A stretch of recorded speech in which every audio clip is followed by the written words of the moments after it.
एक दिन मेरे महाकाल को, एक दिन मेरे महाकालेश्वर को, एक दिन मेरे कुबेरेश्वर महादेव को दिल से, जिस दिन दिल दुख रहा हो, जिस दिन मन दुख रहा हो, उस दिन एक बेलपत्र लेकर, भले तुम सुबह जल चढ़ाया है, भले तुम एक लोटा पानी चढ़ाया है, परंतु तुम्हारा दिल जब कर जाए, दोपहर में, शाम को, प्रदोष काल में एक बेलपत्र लेकर मेरे बाबा के पास पहुंच जाना। बेलपत्र में वो बल होता है कि अच्छे अच्छे रोग, अच्छी अच्छी बीमारियां, अच्छी अच्छी तकलीफें, अच्छे अच्छे कष्ट भी एक बेलपत्र शंकर जी को चढ़ाने से सब मिट जाते हैं। दिल से कर।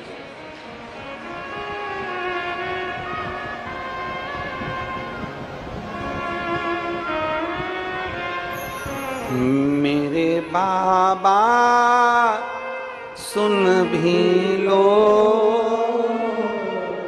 ये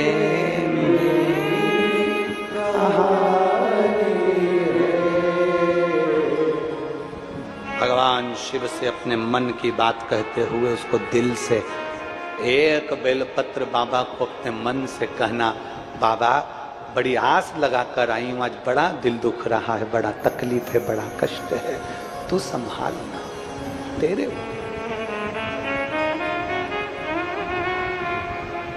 ब्रह्मलोक के देवता ब्रह्मा जी हैं, वैकुंठ लोक के देवता भगवान विष्णु हैं, और पृथ्वी का देवता मेरा देवादिदेव महादेव है। पृथ्वी के देव हैं देवादिदेव महादेव।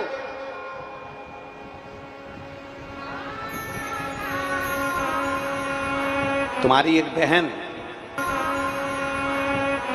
बहन 50 किलोमीटर, जम के बोलो जरा, गांव वाली से।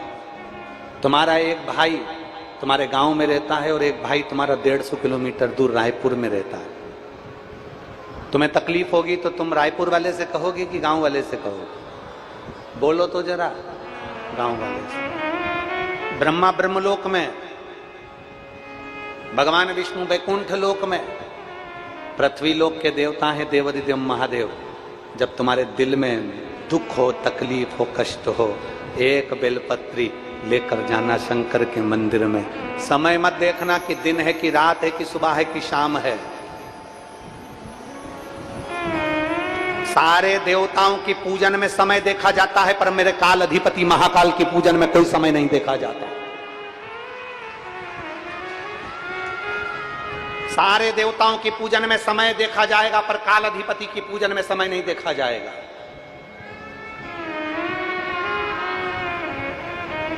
तकलीफ समय देखकर नहीं आती, मौत समय देखकर नहीं आती। अगर मौत आ जाए और तुम उससे कहो कि देखो मैं रात को 9 बजे मरूंगी, अभी तू जा, मान जाएगा कोई? दुनिया मान सकती है, मृत्यु नहीं मान सकती। तकलीफ, दुख, कष्ट, बीमारी, टेंशन, तकलीफ, ये समय देखकर नहीं आती। इसलिए शंकर भगवान के पास जाने का कोई समय नहीं है। जिस दिन तुम्हारा दिल कर जाए, जब दिल कर जाए, तब महादेव के मंदिर में एक बेलपत्र लेकर पहुंचना और अपने मन की बात देवादिदेव महादेव से कह देना, वो सुने।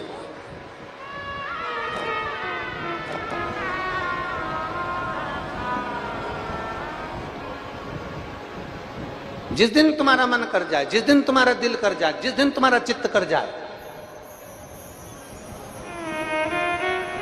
जिस दिन तुम्हारा हृदय कह जाए कि आज मैं बहुत, मेरे को बाबा से बात करना है, मुझे मेरे बाबा से बोलना है,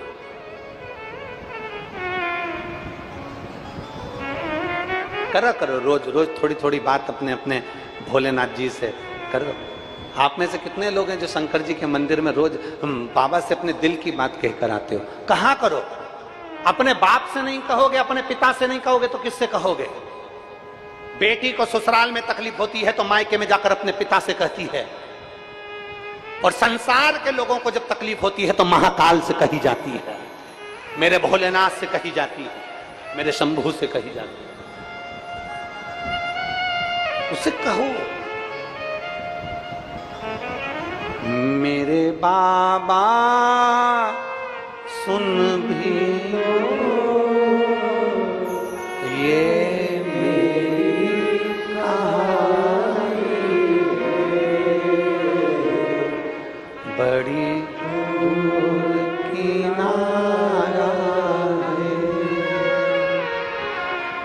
सोचती भी पुरानी है।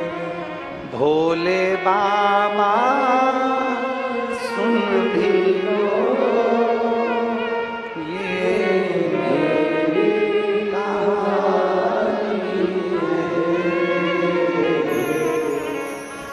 मैंने तुमको पुकारा है, मैंने तुमको पुकारा है। भोले बाबा सुन भी लो ये मेरी कहानी है। दिल से, बाबा से, मन से अपने हृदय की बात कहकर जब आप शिव के द्वार पर जाओगे, उसके पास बैठोगे, उससे बात करोगे, वो सुन लेगा, सुनेगा।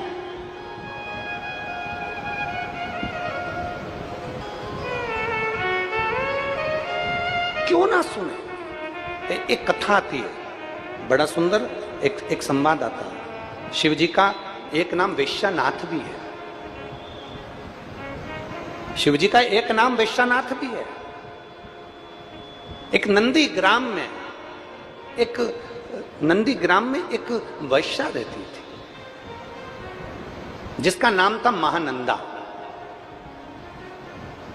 वो वेश्या कर्म तो करती थी, वेश्या कर्म में लिप्त भी रहती थी, वेश्यावृत्ति में लगी रहती थी, पर शंकर भगवान की परम उपासक थी। अब जरा ध्यान देना सब। कोई कहता है कि भगवान को रिझाने के लिए मंत्र की जरूरत है, कोई कहता है भगवान को रिझाने के लिए तंत्र की जरूरत है, कोई कहता है भगवान को रिझाने के लिए स्तुति की जरूरत है, कोई कहता है भगवान को रिझाने के लिए बहुत सारी सामग्री की जरूरत है। उसको ये वेश्यानाथ भगवान शंकर की कथा सुनाना कि वेश्यावृत्ति में लिप्त रहती थी, भगवान शंकर की भक्ति में डूबी रहती थी। ना वो मंत्र जानती थी, ना वो तंत्र जानती थी, ना वो साधना जानती थी, ना वो तपस्या जानती थी, ना वो तप जानती थी, ना कुछ जानती थी। वो तो केवल एक काम जानती थी, शंकर भगवान को भस्म चढ़ाकर अपने मस्तिष्क पर त्रिपुंड लगा लेना और एक बेलपत्र समर्पित कर एक रुद्राक्ष अपने गले में धारण कर लेना। उसके वेश्यालय में जो आता था उसके गले में वो रुद्राक्ष पिना देती थी।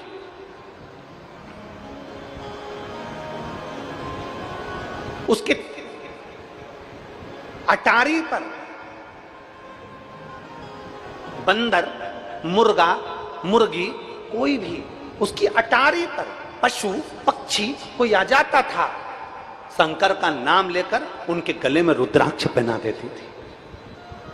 अब जरा विचार करिए, थी कौन? वैश्या। महानंदा उसका नाम था।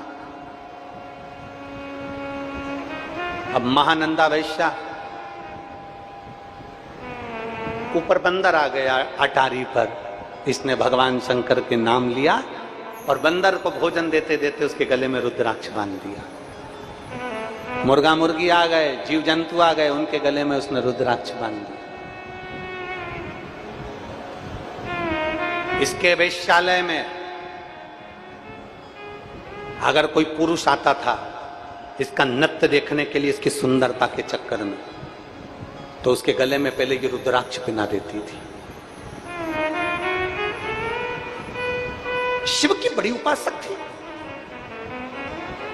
बहुत दुनिया के कई तप कर करके मर गए, उनको शंकर नहीं मिले।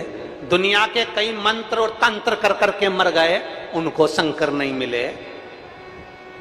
ये तो वेश्यावृत्ति करने वाली वेश्या थी, वेश्यावृत्ति।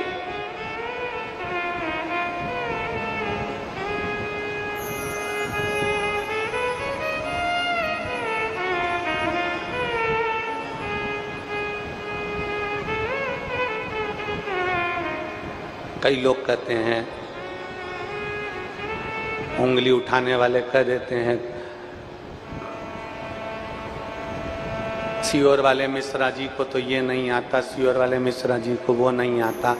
हम तो हमारी व्यासपीठ से पहले से कहते आ रहे हैं, ना हमको संस्कृत का कोई शब्द आता है ना हमें कुछ आता है।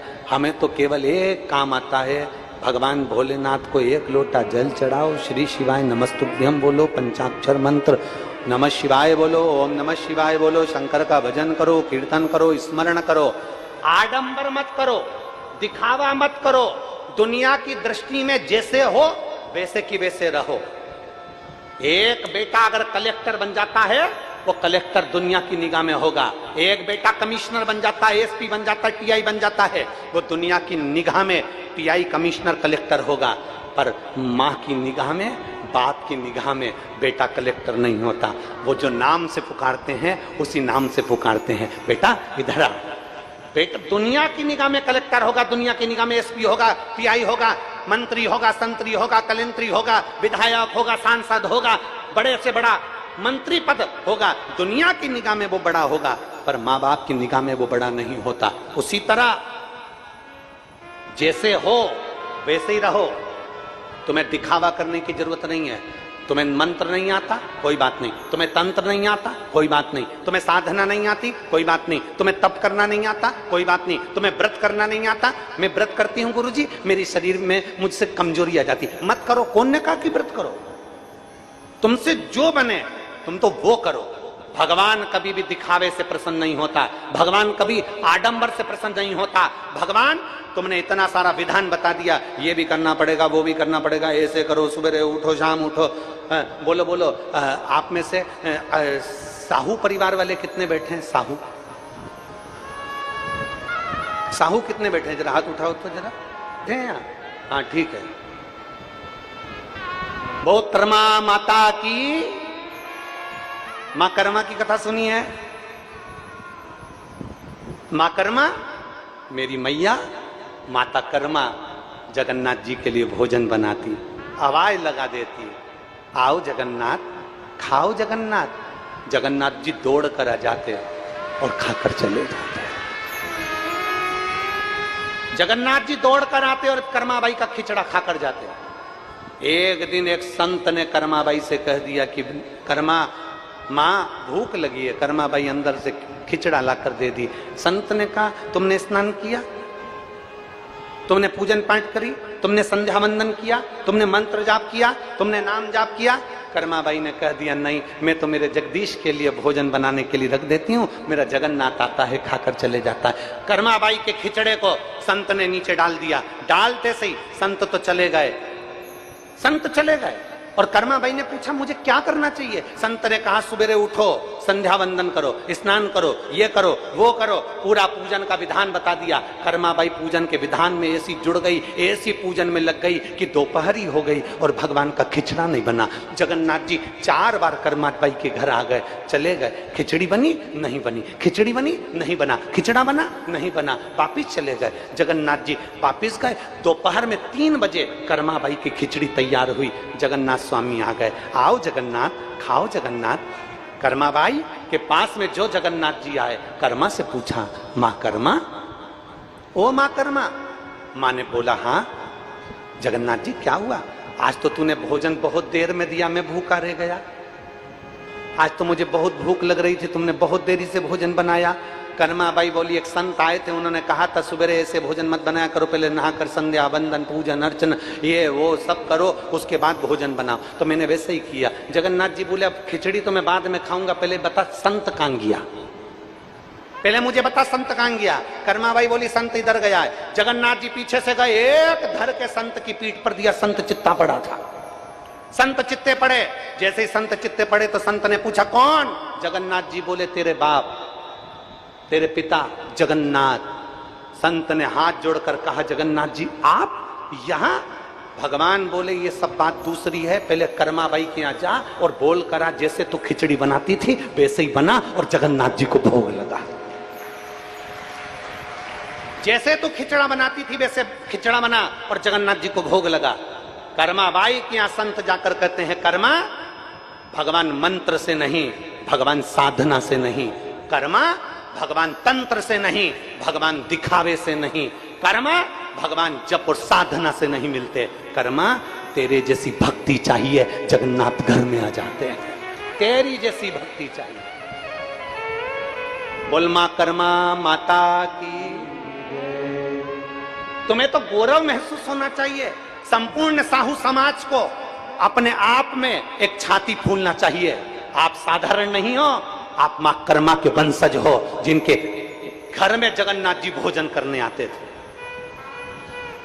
आपको तो प्रसन्न होना चाहिए कि हमारी साहू समाज मां कर्मा बाई के वो वंशज हैं। मां कर्मा जिनके घर में जगन्नाथ जी मांग कर भोजन करते थे।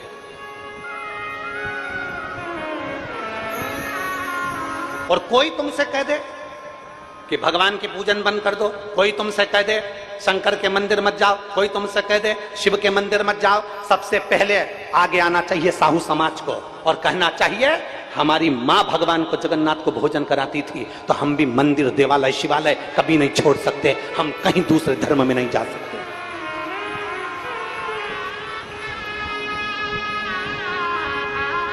सहज नहीं है। मां कर्मा के जीवन के वृतांत को अगर आप श्रवण करेंगे तो मां मां है।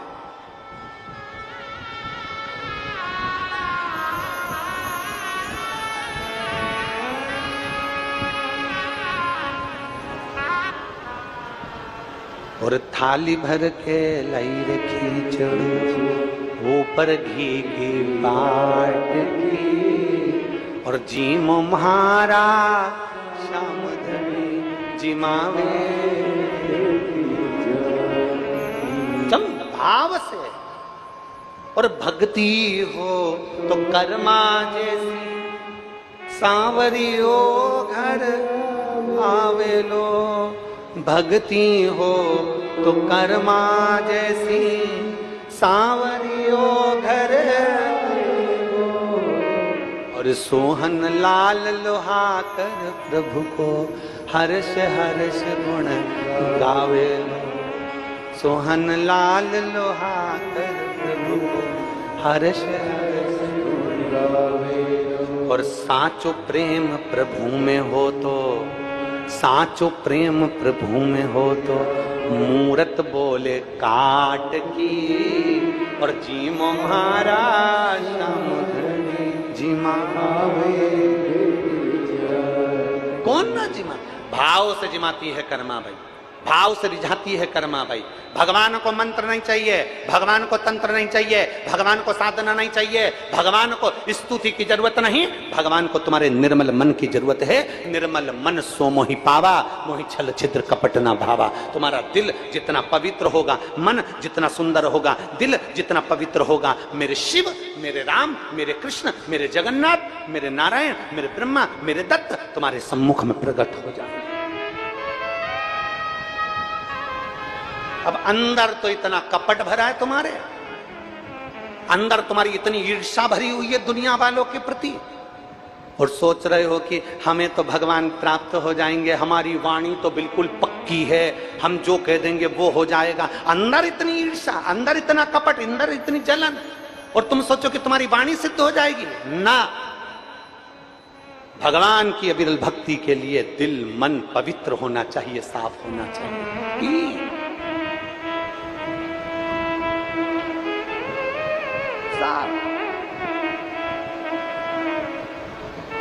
और साचो प्रेम प्रभु में हो तो, अरे साचो प्रेम प्रभु में हो तो, अरे मूरत बोले काट की, और जीमो महाराज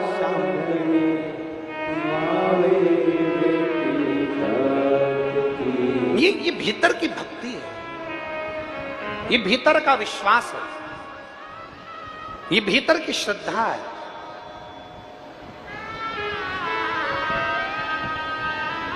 भीतर की भक्ति, भीतर का विश्वास, भीतर की श्रद्धा।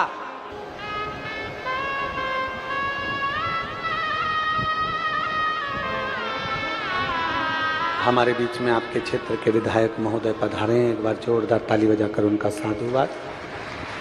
साधु एक भीतर का विश्वास, भीतर की भक्ति, श्रद्धा।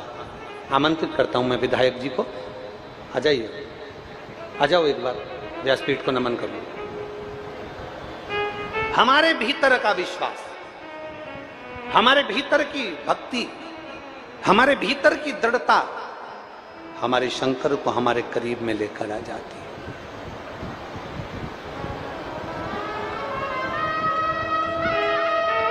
और जब हमारे भीतर की भक्ति, हमारे भीतर का विश्वास हमारे भगवान को हमारे करीब में लेकर आता है, हमारे नजदीक में लेकर आता है।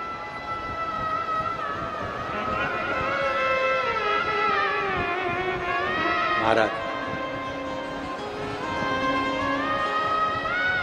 कोई कहे मंत्र जपो, कोई कहे तंत्र करो, कोई कहे ये करो,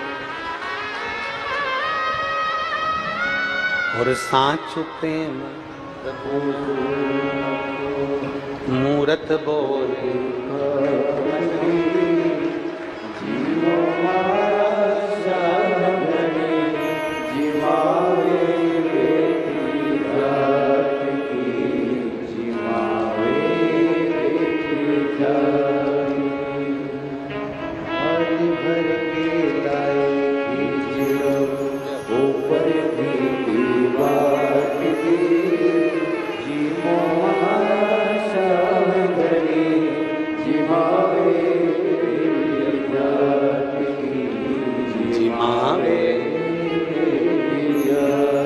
हमारे बीच में साझा विधायक ईश्वर साहू जी आए हैं। एक बार जोरदार ताली बजाकर उनका साधु का शिव तत्व की प्राप्ति। आइए बैठिए।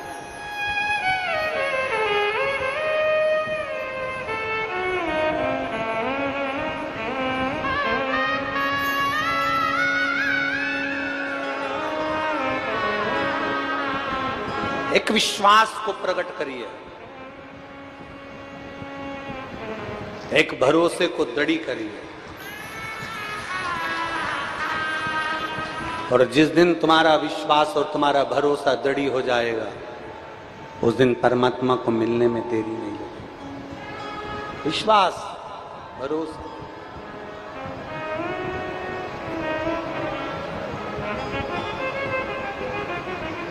महाराज,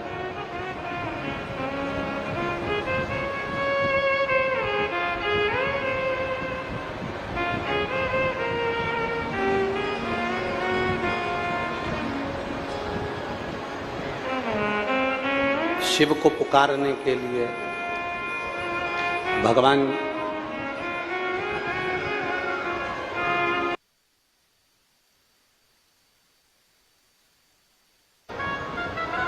अब महानंदा वैश्या अटारी पर बाना रह जाता, उसके गले में भोजन कराते कराते रुद्राक्ष बांध देती। कोई मुर्गा मुर्गी आ जाता, उसके गले में रुद्राक्ष बांध देती। कोई जीव जंतु आ जाता, उसके गले में रुद्राक्ष बांध देती।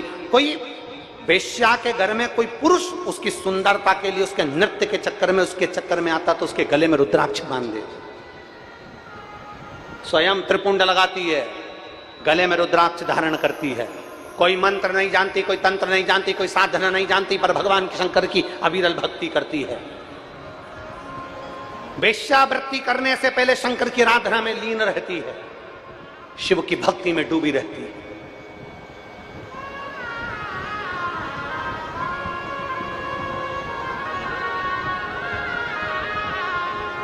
वेश्यालय में कोई अगर आ भी जाता है ना, तो भगवान शिव की पहले स्तुति गाकर सुनाती है, पहले स्तुति गाकर सुनाती है। श्री शिवाय, जम के शिवाय नमस्तो, श्री शिवाय नमस्तो। दिल से बोलती है, दिल से पुकारती है।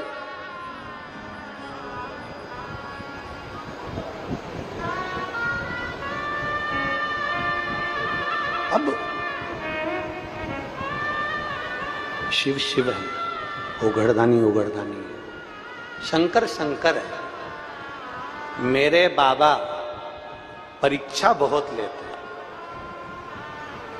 और कितनी भी परीक्षा की घड़ी आ जाए, दुनिया के लोग चाहे कुछ भी कहें, समझ लेना कि मेरा शंकर परीक्षा ले रहा है, और उस परीक्षा को वो ले रहा है तो पास भी वही करेगा, चिंता करने की जरूरत नहीं,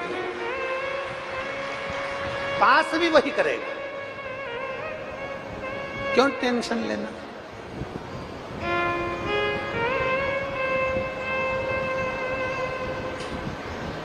महाराज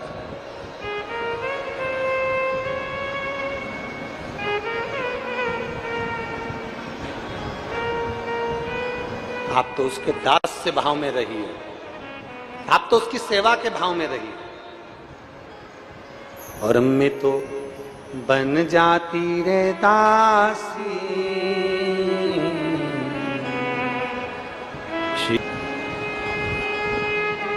महानंदा वैश्या की परीक्षा लेने के लिए भगवान शिव पार्वती जी को पहले भेजा।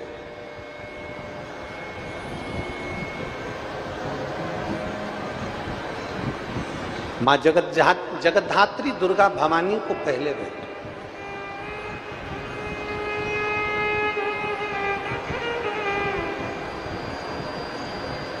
और मां दुर्गा के, मां भवानी के, मां जगतधात्री दुर्गा भवानी ने जाकर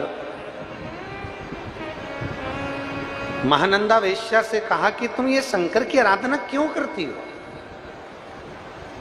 किस लिए?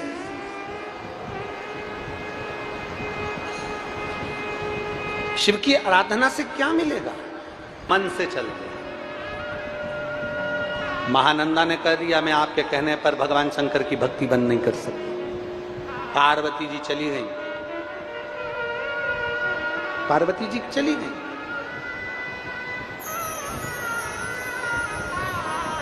पार्वती जी गई। अब भगवान शंकर ने पार्वती जी से कहा अब मैं परीक्षा लेता हूं, अब रुक जा तू, मैं परीक्षा लेता हूं,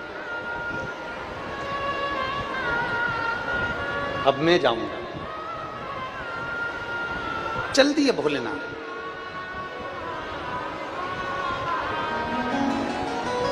एक वेश्य का रूप रखा, एक बनिए का,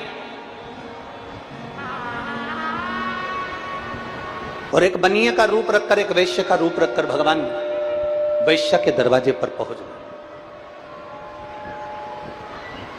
और वेश्या के दरवाजे पर जाकर भगवान भोलेनाथ जी ने कहा हमने सुना है यहां बहुत सुंदर एक नारी रहती है, महानंदा उसका नाम है। भगवान बनिए का रूप रखकर, वेश्य का रूप रखकर वेश्या के घर पर जब पहुंचे, वेश्या ने जो देखा उस बनिए को, उस वेश्य को, इतना सुंदर बनिया, इतना सुंदर वेश्य, इतना सुंदर व्यापारी। वेश्या ने उसका आदर सत्कार किया, सम्मान किया। फिर वेश्या ने क्या देखा कि बनिए के हाथ में एक सोने का कड़ा है, उस सोने के कड़े में एक शिवलिंग है, सोने के कड़े में एक शिवलिंग है। शिवलिंग रतन से जड़ा है। वेश्या ने मन में सोचा इतना सुंदर शिवलिंग तो मैंने कहीं नहीं देखा। अगर ये वेश्य, ये बनिया मुझे शिवलिंग दे दे तो मेरी पूरी जिंदगी इसके चरणों में निकाल दो। शंकर की उपासक थी,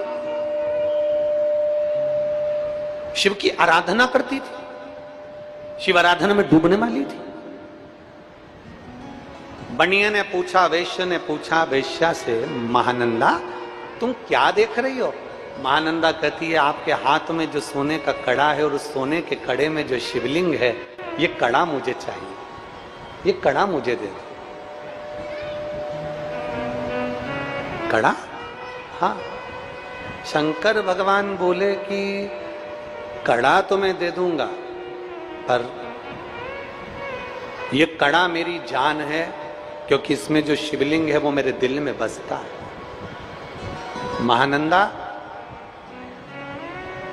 मैं 3 दिन तक तुम्हारे घर में रहकर देखूंगा, अगर तुमने इस शिवलिंग की सही आराधना करी, इस शिवलिंग को कुछ नहीं हुआ, तो मैं ये कड़ा तुम्हारे पास रखूंगा, वरना मैं वापिस ले जाऊंगा। ठीक? महानंदा ने कहा ठीक। वैश्य के रूप में, बनिए के रूप में भगवान शंकर वेश्या के घर में रहने लगे 3 दिन तक। प्रथम रात्रि थी, मेरे ओघड़दानी विश्राम कर रहे थे, वेश्या के घर में आग लग गई।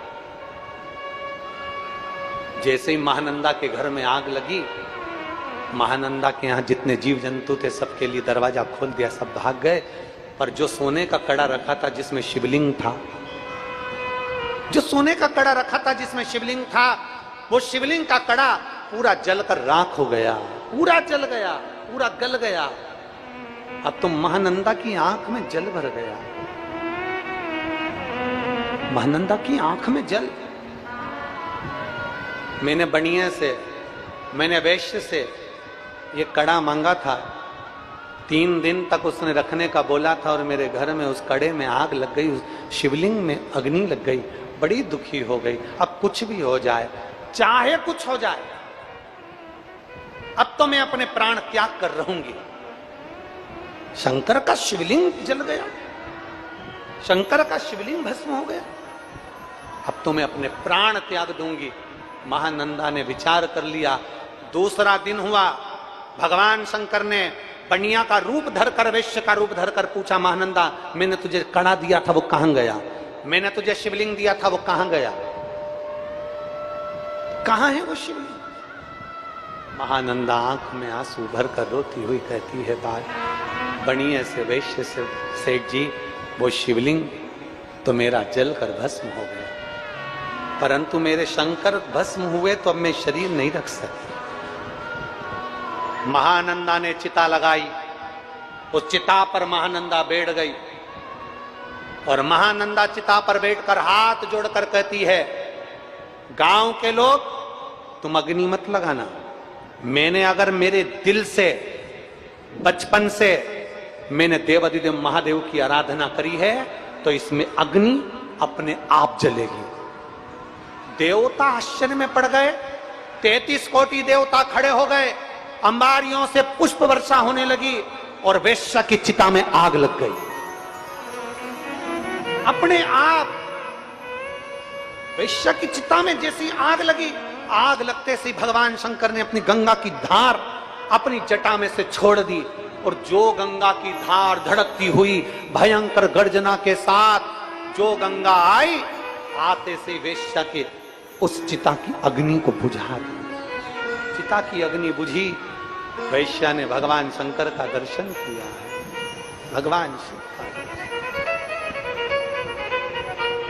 और भगवान शिव का दर्शन अगर वेश्या ने जैसे किया, दर्शन करते से वेश्या हाथ जोड़कर कहती है, बाबा आप? शिव जी कहते हैं मैंने परीक्षा ली थी, मैंने परीक्षा। शंकर जी कहते हैं अब तू मेरे कैलाश धाम पर रहेगी महानंदा। महानंदा कहती मैंने मंत्र नहीं जपा, मैंने तप साधना नहीं करी, मैंने तप नहीं करा, मैंने साधना नहीं करी, मैंने मंत्र नहीं जपा, मैंने आराधना नहीं करी, मैं कहीं नहीं जा पाई, ना तीर्थ गई, ना व्रत करा, ना साधना करी, फिर मेरे भोलेनाथ आप प्रसन्न कैसे हो गए? शंकर भगवान कहते हैं महानंदा तूने भले मंत्र ना पढ़ा, साधना ना करी, तप ना करा, तू तीर्थ ना गई, पर महानंदा तूने अपने दिल में मुझे बिठा कर रखा, इसलिए तेरी मुक्ति हो गई अपने दिल में। बोल बम का नारा है सारी समस्या का हल। कोई लेट बनता है, कोई जल्दी बनता है, शिव को जल चढ़ाने वाला एक दिन सेठ जरूर बनता है। ये शिव की आराधना है, उसकी कृपा बिना नहीं हो सकता। तुम मेरे धाम में जाए, मेरे धाम, तुम मेरे धाम में जाए, मेरे धाम। बड़े बड़े तपस्वी तप कर करके मर जाते हैं, भगवान नहीं मिलते। कोई साधना कर कर कर मर जाता है, भगवान नहीं मिलते। कोई तपस्या कर कर के मर जाता है, भगवान नहीं मिलते। पर जिसका दिल साफ होता है ना, उसके लिए तो भगवान हर पल रहते हैं, हर पल आते हैं, हर पल, हर घड़ी आते। उसके लिए मेरा भोलेनाथ हर पल तुम्हारे सामने, हर घड़ी तुम्हारे सामने, केवल उसे पुकारने वाला चाहिए।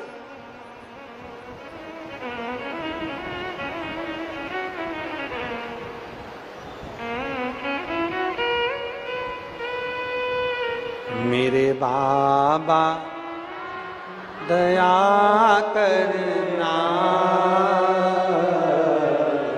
मैं तेरे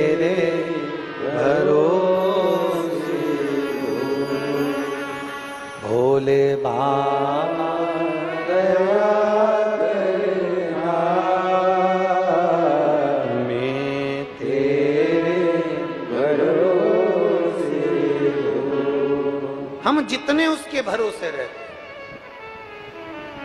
एक विश्वास की दृढ़ता में उसके सहारे रहते, वो हमारा सबको शरणागति देता है मेरा शंभू सबको।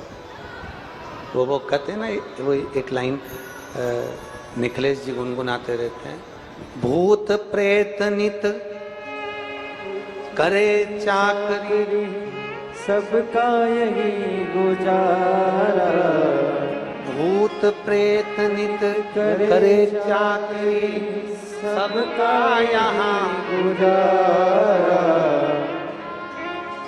और बाबा भोलानाथ हमारा तुम्हारा हमारा। लोग कहते हैं गुरुजी हमारी माँ तो हमको गाली देती है, कोई कहता है गुरुजी हमारी सास तो दिन भर गाली देने में लगी रहती है, कोई कहता है गुरुजी हमारे पिता तो हमको गाली देते हैं, गुरुजी हमारे ससुर तो हमेशा गाली देने में लगे रहते हैं। तो निवेदन है, जितनी दुनिया की गाली, जितनी माता पिता की गाली और जितनी दुनिया वालों के ताने आप सुनोगे, उतने मजबूत होते चले जाओगे और मंजिल की ओर बढ़ते चले जाओगे। तुम्हारे घर में, तुम्हारे गांव में मंदिर है, तुम्हारे गांव में अगर मंदिर है तो मंदिर में जो मूर्ति है भगवान राम की, भगवान कृष्ण की,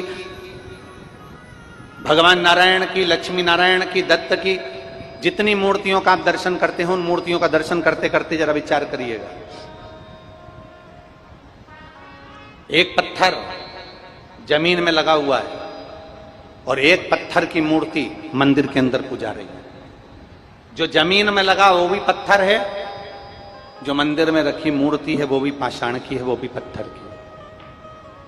अब जरा विचार करिएगा, इस पत्थर में और मूर्ति में क्या अंतर है? पत्थर को तरासा गया, नक्काशी करी गई, काटा गया, हथौड़ी चलाई गई, छेनी चलाई गई, खूब पत्थर को झेलना पड़ा, खूब मारा, खूब मारा, तब जाकर वो पत्थर मूर्ति बन पाया, और मूर्ति बन गया तब जाकर वो किसी मंदिर में जाकर पूजाया, तब जाकर वो पत्थर किसी मंदिर में पूजाया। जब आपको कोई गाली देता है, अपशब्द कहता है, ताने देता है, आड़ा टेढ़ा बोलता है, आपको आपके लोग कहते हैं हमारी सास हमें गाली देती है, लोग कहते हैं हमारे ससुर हमें गाली देता है, लोग कहते हैं हमारे माता पिता हमको गाली देते हैं, वो जितना जितना देंगे, जितना जितना आपके लिए उंगली उठेगी, जितना जितना ताना दिया जाएगा, जितनी जितनी गाली दी जाएगी, जितना जितना अपशब्द कहा जाएगा, उतना उतना आप मंदिर में बैठने की एक मूर्ति की तरह से जाओगे। और याद रखना, सहन कर लिया तो मूर्ति बनकर मंदिर में पूजा गए, जो सहन नहीं कर पाए वो जमीन पर पत्थर लगकर उस पर जूते भी रखाते हैं, उस पर ठोकर भी लगती है। सहन करिए। और ये मानव का शरीर मिला है, सहना पर कहना नहीं। दुनिया अपशब्द बोले उसको बोलने दो, दुनिया ताना दे उसको देने दो, दुनिया गाली दे उसको देने दो, घर के लोग अपशब्द कहीं कहने दो, दुनिया के लोग, घर के लोग तुमको ताना दें, मेरी माँ ने ये कह दिया, मेरे पिता ने ये कह दिया, मेरे भाई ने ये कह दिया, मेरे बंधु ने ये कह दिया, मेरे सखा ने ये कह दिया, दुनिया के लोग ताना दे देने दो, दुनिया के लोग गाली दे देने दो, दुनिया के लोग अपशब्द कहने दो, सहना पर कहना नहीं, क्योंकि हम उनके जैसे नहीं हो सकते। परमात्मा ने अपना बनाकर भेजा है, तो हमारी वाणी से हमें अपशब्द नहीं कहना। सह लो पर कहो ना, हमें कहना नहीं है, हमें भगवान की भक्ति में इतने डूब जाना है, हमें भगवान के भजन में इतने डूब जाना है, हमें परमात्मा के भजन में इतने डूब जाना है कि हमारे मुख से सुबह शाम दोपहर रात दिन जब भी मौका मिले भगवान शंकर का या तो पंचाक्षर मंत्र नमः शिवाय, या षडाक्षर मंत्र ओम नमः शिवाय, या फिर श्री शिवाय नमस्तुभ्यम, इस मंत्र का जाप हम करते रहें, इसका स्मरण करते रहें, हम इसको पुकारते रहें, इसको जपते रहें। या तो पंचाक्षर मंत्र जपें, षडाक्षर मंत्र जपें, या श्री शिवाय नमस्तुभ्यम जपते रहें। यह हमारी तकलीफ की घड़ी में, या हमारे दुख की घड़ी में, या हमारे कष्ट की घड़ी में हमें मजबूतता प्रदान करता है। जब हमारी दुख की घड़ी आती है, जब हमारी तकलीफ की घड़ी आती है, उस जगह पर यह मजबूतता प्रदान करता है। हमारा किया गया जाप, हमारा किया गया अनुष्ठान, हमारा किया गया मंत्र जाप, हमारा लिया गया भगवान का नाम हमें मजबूत करता है, हमें प्रबलता प्रदान करता है। श्री शिवाय नमस्तुभ्यं, श्री शिवाय नमस्तुभ्यं, श्री शिवाय नमस्तुभ्यं, श्री शिवाय नमस्तुभ्यं। कभी मौका मिले तो शिव महापुराण के विद्येश्वर संहिता को उठाना, उसको पढ़ना। उस विद्येश्वर संहिता में लिखा हुआ है कि श्री शिवाय नमस्तुभ्यम बोलने वाले व्यक्ति का मात्र मुख का दर्शन कर लो तो ऐसा लगता है कि शंकर के मुख का दर्शन कर लिया। हमने हजारों अश्वमेध यज्ञ का पुण्य फल अपनी जिंदगी में प्राप्त कर लिया, हजारों अश्वमेध यज्ञ का फल हमने प्राप्त कर लिया।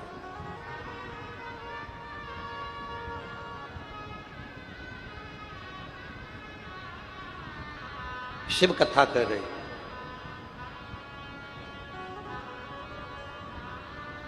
कहीं अभिमत्ता व्यक्ति के भीतर होती है तो वो परमात्मा से भी दूर हो जाता है, भगवान से भी दूर हो जाता है, भजन से भी दूर हो जाता है। और यहां तक जब व्यक्ति के भीतर अभिमत्ता आती है, अहंकार आता है, अभिमान जब बहुत सिर पर चढ़कर बोलने लगता है तो उसे परमात्मा का नाम हो, चाहे मंत्र हो, चाहे जाप हो, वो बुरा लगने लगता है। अभिमत्ता, अहंकार में। अब देखिए कितने सुंदर प्रसंग आया, शिव महापुराण में वर्णन आता है कि ब्रह्मदेव ने भगवान नारायण से पूछ लिया कि तुम्हारे पिता कौन?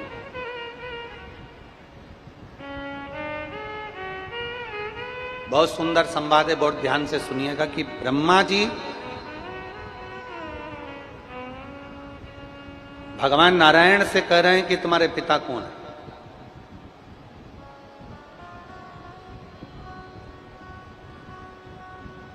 श्रीमान कैलाश जी, श्रीमान राम नारायण जी, श्रीमान प्रहलाद जी, श्रीमान ये तो हमारे यहां के पिता हैं, ये तो हमारे पृथ्वी के पिता हैं, ये तो हमारे मृत्यु लोक के पिता हैं। पर यदि सही मायने में अगर कोई तुमसे पूछे, सही मायने में अगर कोई तुमसे पूछे कि तुम्हारा पिता कौन, तो हमें छाती ठोक कर कहना चाहिए हमारा पिता देवाधिदेव महादेव है, हमारा पिता है। और वो सहज नहीं है,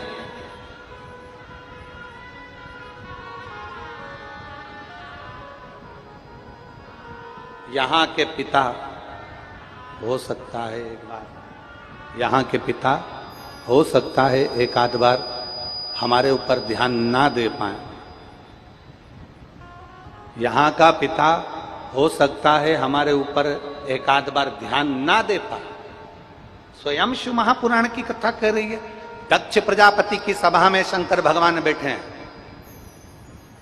शिव जी अपने मंत्र जाप में डूबे हुए हैं, राम नाम में डूबे हुए हैं, और उनका ध्यान दक्ष प्रजापति पर नहीं गया। हो सकता है यहां का पिता हम पर ध्यान ना दे पाए, पर इतना जरूर याद रखना कि वो पिता जिसने हमें इस पृथ्वी पर भेजा है, वो पिता जो हमें इस भूमंडल पर भेजा है, यहां का पिता भले ध्यान ना दे पर वो परम पिता परमात्मा मेरा ओघड़दानी मेरा देवाधिदेव महादेव ध्यान जरूर देता है। अकाल मृत्यु वो मरे जो काम करे चंडाल का, काल उसका क्या बिगाड़े जो भक्त हो महा काल का। जो शंकर की आराधना करने वाला, शिव की उपासना करने वाला, शिव भक्ति में डूबने वाला, उस पर ध्यान मेरे महादेव का जरूर रहता। और इतना तो करना स्वामी, जब प्राण तन से निकले, गोविंद नाम ले, ये प्राण तन से निकले।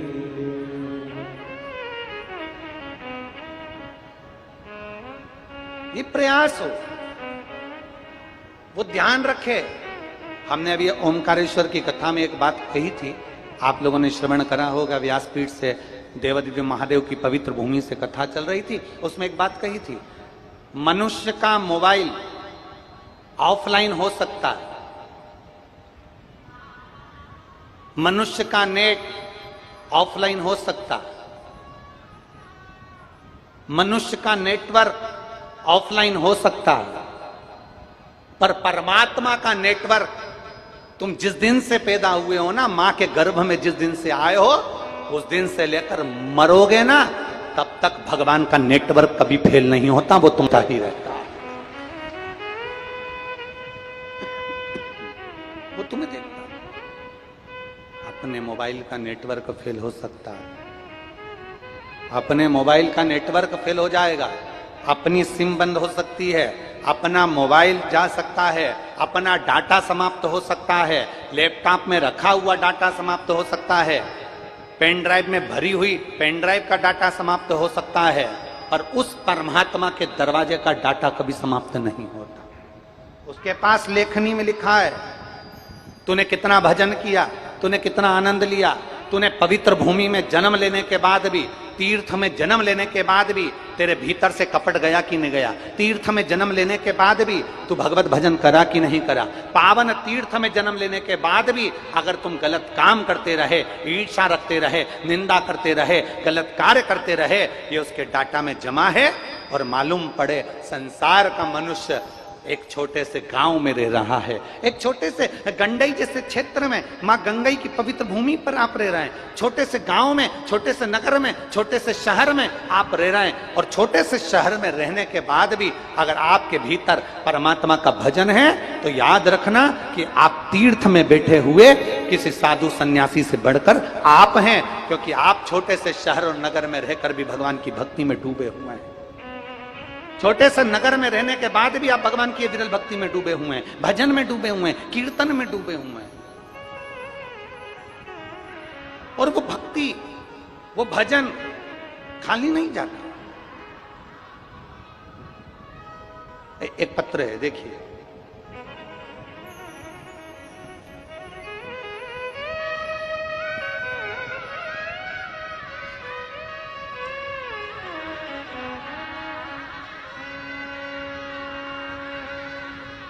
मेरा नाम प्रीति तिवारी है।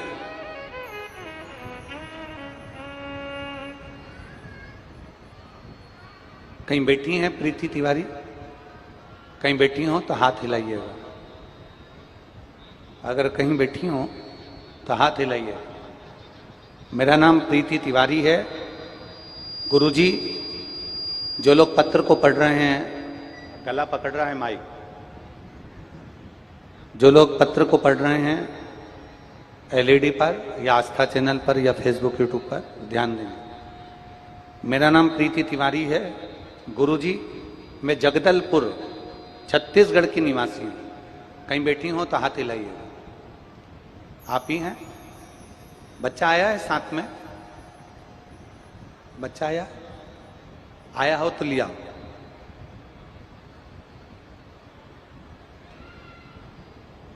अगर नहीं आया है,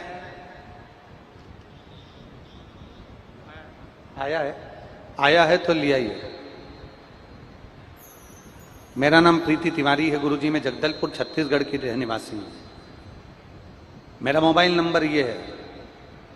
मेरे 3 बच्चे हैं गुरुजी, 2 लड़की और 1 लड़का। सबसे छोटा है आदर्श तिवारी जो 11 साल का है। वह बाकी के बच्चों की तरह ना तो चल पाता था, ना ही ठीक से बाकी के बच्चों की तरह बोल पाता था, और ना ही बाकी के बच्चों की तरह अच्छे से समझ पाता था। फिर हमने सोचा कि हमें एक बार जांच करवानी चाहिए। तो हमने जब जांच करवाया तो पता चला कि उसको डाउन सिंड्रोम नामक एक बीमारी है। इसमें ना तो बच्चा ठीक से बोल पाता है और ना ही ठीक से बाकी बच्चों की तरह ठीक से समझ पाता है, और बाकी बच्चों की तरह शरीर का विकास भी नहीं होता है। गुरुदेव, आज मेरा बेटा बाबा देवादिदेव महादेव का पूरा नाम, मंत्र का पूरा जाप करता है। दुनिया के लोग मुझसे पूछें कि श्री शिवाय नमस्तुभ्यम में क्या है, कोई मुझसे पूछे, मेरा बेटा एक शब्द नहीं बोल पाता था, चल नहीं पाता था, बैठ नहीं पाता था, पलंग पर पड़ा रहता था। आज कोई मुझसे पूछे श्री शिवाय नमस्तुभ्यम में क्या है, आज मेरा बेटा बाबा देवादिदेव महादेव की कृपा से 11 साल के बाद मुख से उसके श्री शिवाय नमस्तुभ्यम निकलता है। आज मेरा बेटा अच्छे से चल फिर पाता है, अच्छे से बोलना भी शुरू कर दिया है। बाबा की इतनी अच्छी असीम कृपा हुई है कि सीहोर में हम 3 साल की कथा सुन रहे हैं। 2022, 2023, 2024 हमने 3 बार की कथा सीहोर कुबेरेश्वर धाम की सुनी। वहां का रुद्राक्ष का जल मैं अपने बच्चे को देती हूं, और मेरा बच्चा जो उठ नहीं पाता था, बैठ नहीं पाता था, बोल नहीं पाता था, चल नहीं पाता था, पलंग पर रहता था, आज मेरा बेटा श्री शिवाय नमस्तुभ्यम भी बोलता है, चलता भी है, फिरता भी है और बात भी करता है। ये मेरे शिव की कृपा, ये मेरे शंकर की कृपा। मैं बाबा को प्रणाम करने के लिए आई, और तेरी कृपा बिना न हिले एक भी अणु, लेते हैं श्वास तेरी कृपा से, बखान क्या करूं मैं राखों के ढेर का, चपटी भगोद में खजाना कुबेर का, हे गंगाधार मुक्ति द्वार ओमकार तू, भोले ओमकार तू, आयो शरण तिहारी शंभु तार तू। ये शिव की कृपा, ये उसकी भोगड़दानी की कृपा, ये उस दातार की कृपा, ये उस दयालु की कृपा, ये उस करुणा सागर की कृपा है। जब हम उसको दिल से रिझाते हैं, जब हम उसको दिल से पुकारते हैं, जब हम उसको दिल से पुकारते हैं, रिझाते हैं, दिल से उसको बुलाते हैं, वो सुनता है।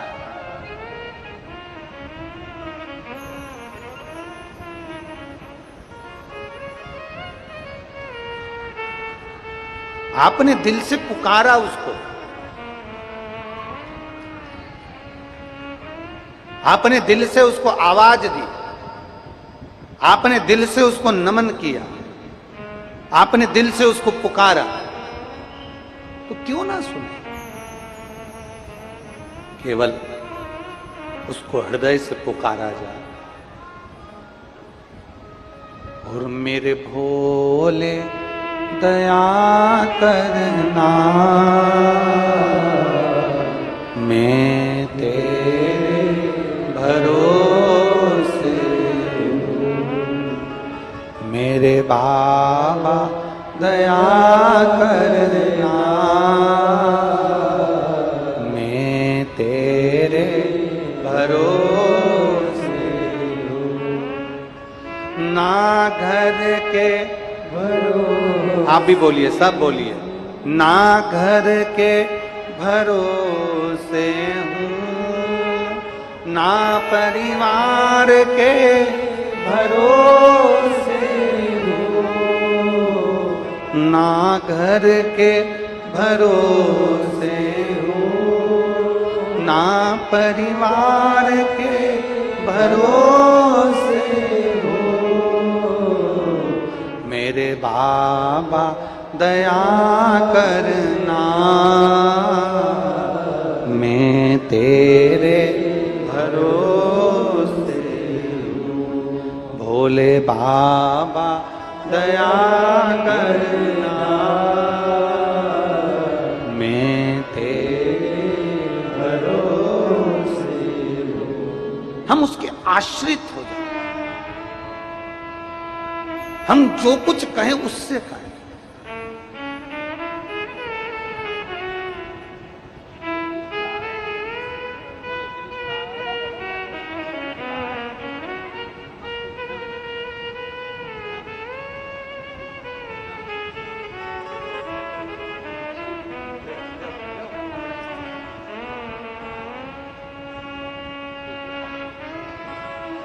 ये बालक, इसको एक बीमारी डॉक्टर के हिसाब से, जिसके अंतर्गत डाउन सिंड्रोम नाम की एक बीमारी है। चलता नहीं था, बैठता नहीं था, बोलता नहीं था 11 साल तक, पर देवाधिदेव महादेव की कृपा से शंकर का चढ़ा हुआ जल दिया तो बोला भी, चला भी और आया। बाबा ने इतना भी कर दिया ना तो वो रखा बाबा रो नहीं। अब तो बाबा ने इतना चलाने के लायक उसको कर दिया, बैठने के लायक कर दिया, थोड़ा बोलने के लायक कर दिया।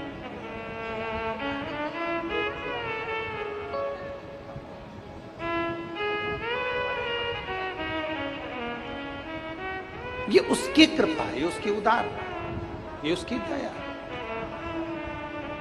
और जिस दिन विश्वास पक्का होगा, जिस दिन भरोसा पक्का होगा, जिस दिन दृढ़ता पक्की होगी, उस दिन शिव को मिलने में देरी नहीं होगी।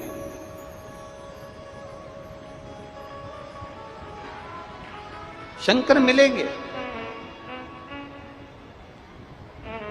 ना तो सियोर वाला महाराज आया, ना कोई भभूति, ना कोई बेल, ना कोई श्रीफल, ना हमारे पास से कुछ तुमको दिया जाता है।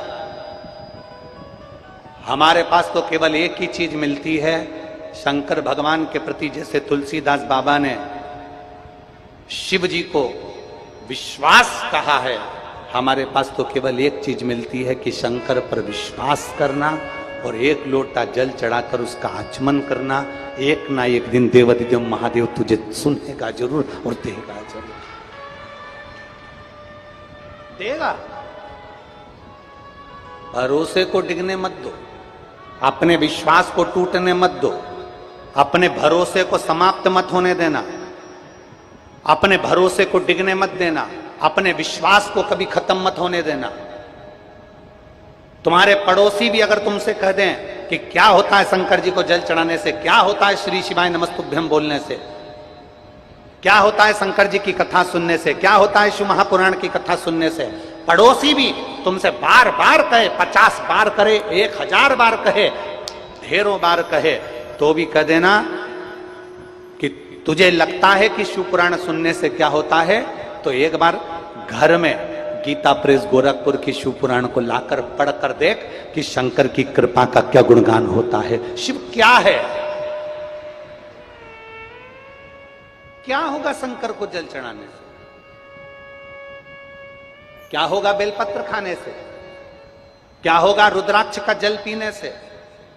जिन्होंने रुद्राक्ष का जल पिया है उसको आज भी मालूम है कि रुद्राक्ष का जल साधारण नहीं। एक पत्र है, देखिए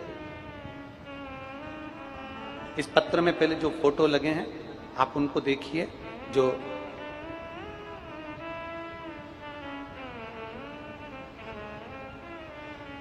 फोटो देखिए जो आईसीयू में वेंटिलेटर पर पड़ा हुआ व्यक्ति है। एलईडी पर आप लोग पत्र में फोटो देखेंगे और आस्था चैनल पर देख रहे होंगे। जो आईसीयू में पड़ा हुआ, वेंटिलेटर पर पड़ा हुआ व्यक्ति, मैं चांदनी राजपूत, पति संदीप राजपूत, दुर्ग गया नगर छत्तीसगढ़ से हूं।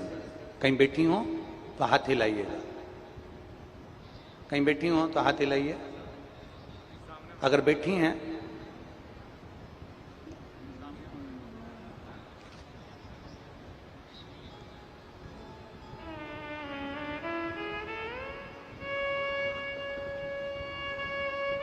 बैठी हो तो एक बेलपत्र लेने के लिए आप आ सकती हैं। मैं चांदनी राजपूत, पति संदीप राजपूत, दुर्ग गया नगर छत्तीसगढ़ से हूं गुरुदेव। मैं शिव की कृपा का क्या गुणगान करना चाहती हूँ। मेरे बड़े भैया उम्र 38 वर्ष का है, उसके फेफड़े में पानी भर गया था। डॉक्टरों को दिखाया तो डॉक्टर ने बोल दिया कि दवाई खाने से पानी सूख जाएगा। भाई का दवाई 6 महीने तक चला, आराम नहीं गिला। परेशानी बढ़ती गई। रायपुर के एम्स हॉस्पिटल में दिखाया तो डॉक्टर ने ऑपरेशन का बोल दिया। परेशानी बढ़ते गया, पानी पूरा मवाद बन गया था, फेफड़े में मवाद जम गया। एम्स हॉस्पिटल में डॉक्टर ने बोला यह बहुत समय लगेगा इलाज में, आप लोग कहीं और ले जाएं। समझ में नहीं आया हम कहाँ जाएं। फिर परिवार वालों ने बताया कि एसएमसी हॉस्पिटल ले जाओ। वहां गए तो डॉक्टर ने ऑपरेशन करने का बोल दिया। मेरे भाई का पहला ऑपरेशन 3/4/2024 को चौथे महीने में हुआ। फिर एक सप्ताह के बाद एक्सरा हुआ तो डॉक्टर ने फिर बोल दिया कि इसके फेफड़े में फिर मवाद भरा गया। वापिस मेरे भाई का दूसरा ऑपरेशन 25/4/2024 को हुआ। लेकिन दिनों दिन 2 दिन बाद फिर वापिस उसकी तबीयत खराब हो गई और चेक किया। डॉक्टर ने बोला अब ये कभी जिंदगी में ठीक नहीं होगा, क्योंकि इसके फेफड़े मवाद बना रहे हैं और मवाद इसके शरीर में जम रहा है।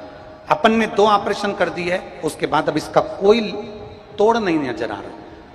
माँ पापा बहुत परेशान हो गए, अब करें तो करें क्या।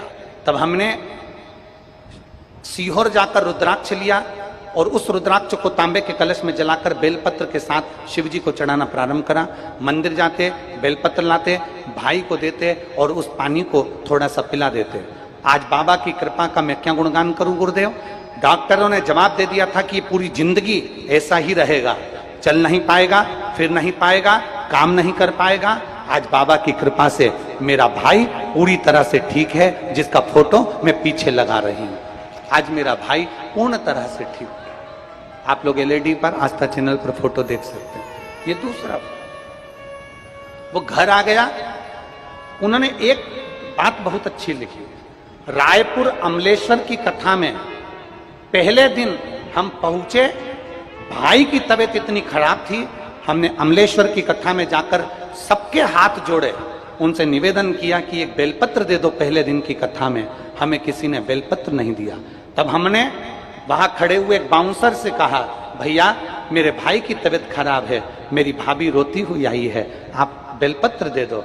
बाउंसर ने कहा ऊपर तो हम नहीं जा सकते, पर एक काम करते हैं, हमारे पास में एक बेलपत्र पर्स में रखी है, हम दे देते हैं। और बेलपत्र तो दे रहे हैं, पर जहां कथा हो रही है वहां की मिट्टी उठा कर ले जाओ। मेरी भाभी अमलेश्वर की मिट्टी उठा के ले गई और एक बेलपत्र बाउंसर से मांग कर ले गई। हमने वो बेलपत्र भाई को दी और मिट्टी उसके शरीर पर लगाना प्रारंभ करा। देवाधिदेव महादेव की कृपा से 7 दिन की कथा पूरी हुई और मेरे भाई की छुट्टी हो गई। मैं बाबा को धन्यवाद देता हूं यहां प्रणाम करने के लिए। ये शिव तत्व है, ये ओघड़ी है, ये शंभू है, ये त्रिकालदर्शी है।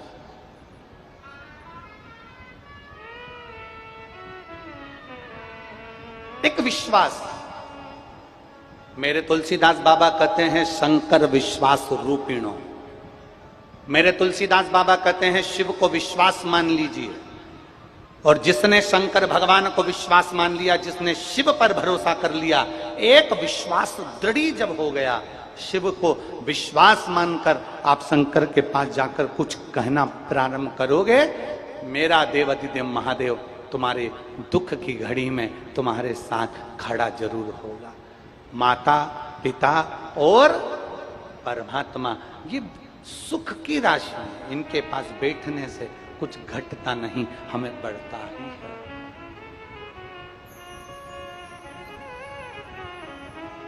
एक भरोसा दृढ़ कर लो,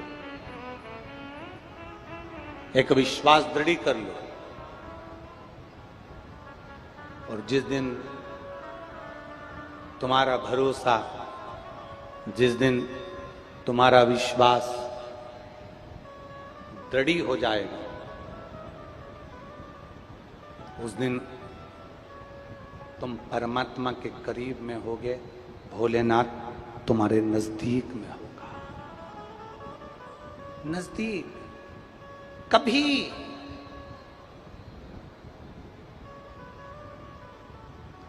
शिव महापुराण की कथा कहती है, कभी मेरे महाकाल के दरवाजे पर जा ना सको, कभी मेरे महाकाल के दरवाजे पर जा ना सको, तो घर में बैठकर दिल से एक बार महाकाल को याद कर लेना, मेरा महाकाल तेरे दरवाजे पर खड़ा मिल जाएगा,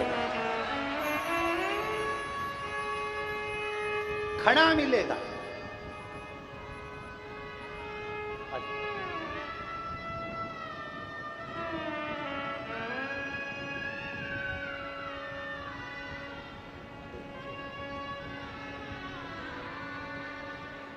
ठीक है बेटा, ठीक है, आराम हो गया, घर आ जाए। यहाँ लाए थे, बता रही हैं, अब चलने फिरने लगे तो हम सुबह उनको यहाँ प्रणाम करने के लिए वहां से लेकर आए थे, अब पूर्ण तरह से।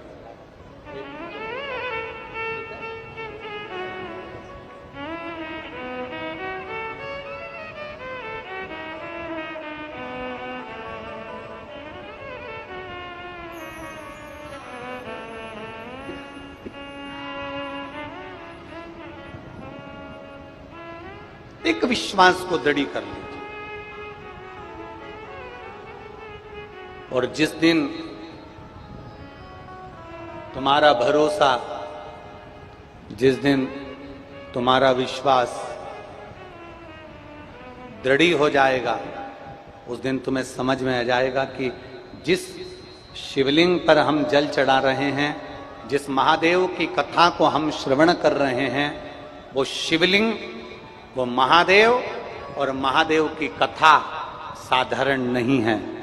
दुनिया कितना भी कहे, दुनिया कितना भी बोले, पर आप भगवान शंकर की अविरल भक्ति में डूबना प्रारंभ कर दीजिए, उसको भजो।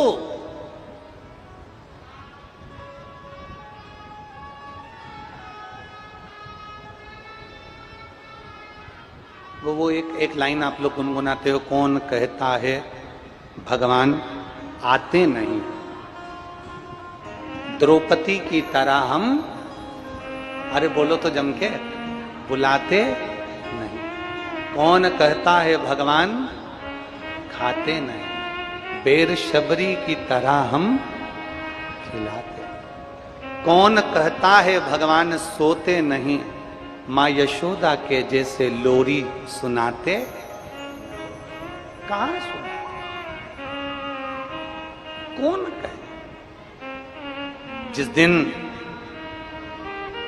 पक्के भरोसे के साथ में, जिस दिन पक्के विश्वास के साथ में, जिस दिन पक्की दृढ़ता के साथ में हम परमात्मा को पुकार लेंगे, परमात्मा हमारे सम्मुख में किसी ना किसी के रूप में हमारे सामने आकर खड़ा हो जाए। अपने समय ब्रह्मा जी के भीतर थोड़ी सी अभिमतता आ गई थी। ब्रह्मदेव ने पूछ लिया भगवान नारायण से, तुम्हारे पिता कौन है, तुम्हारे पिता कौन? भगवान विष्णु ने सहज स्वभाव में कह दिया, बड़ी सरलता में कहा, मेरे पिता देवाधिदेव महादेव है।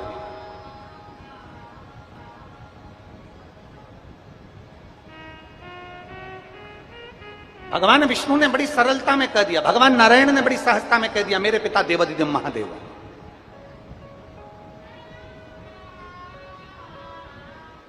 भगवान नारायण के पिता देवादिदेव महादेव। हाँ,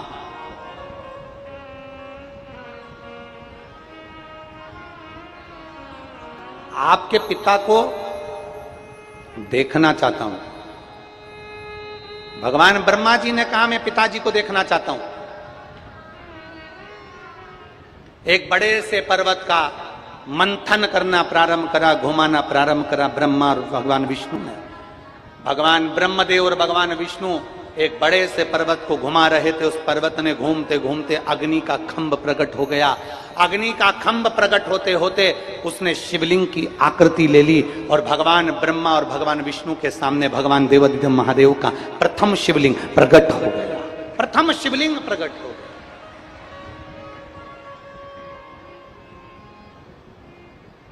अब दुनिया के लोगों की भ्रांतियां देखिए।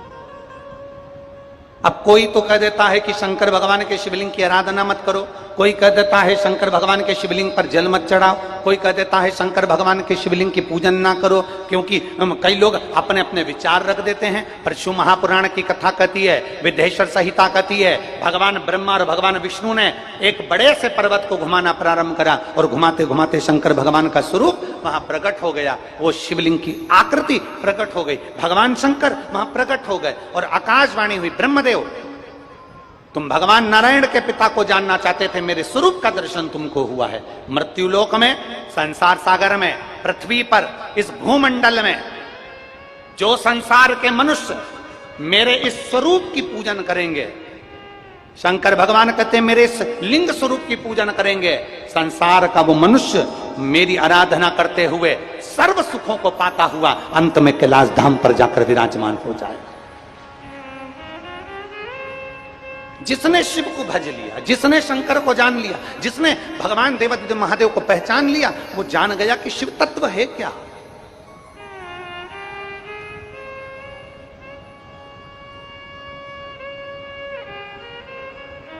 कोई पहचाने तो, कोई जाने तो। ये उसी में का है जैसे किसी की गाड़ी की पहिए की हवा निकल गई, किसी के गाड़ी के पहिए की हवा निकल गई। हवा निकली तो वो हवा डलवाने के लिए गया और उसने गांव में जाकर पूछा, भैया हवा कहां मिलेगी? तो गांव वाले भैया ने कहा, हवा तो सब दूर है, सभी जगह। उसने कहा, भैया हवा तो सब दूर है पर हवा मिलेगी कहां? तो उसने कहा कि सब जगह हवा है, संसार में पूरे में हवा ही हवा है, हवा कहां नहीं है। उसने कहा इससे तो बेवकूफ है, इससे क्या बात करना। अगला चले गए, फिर आगे गया, फिर जाकर पूछा, भैया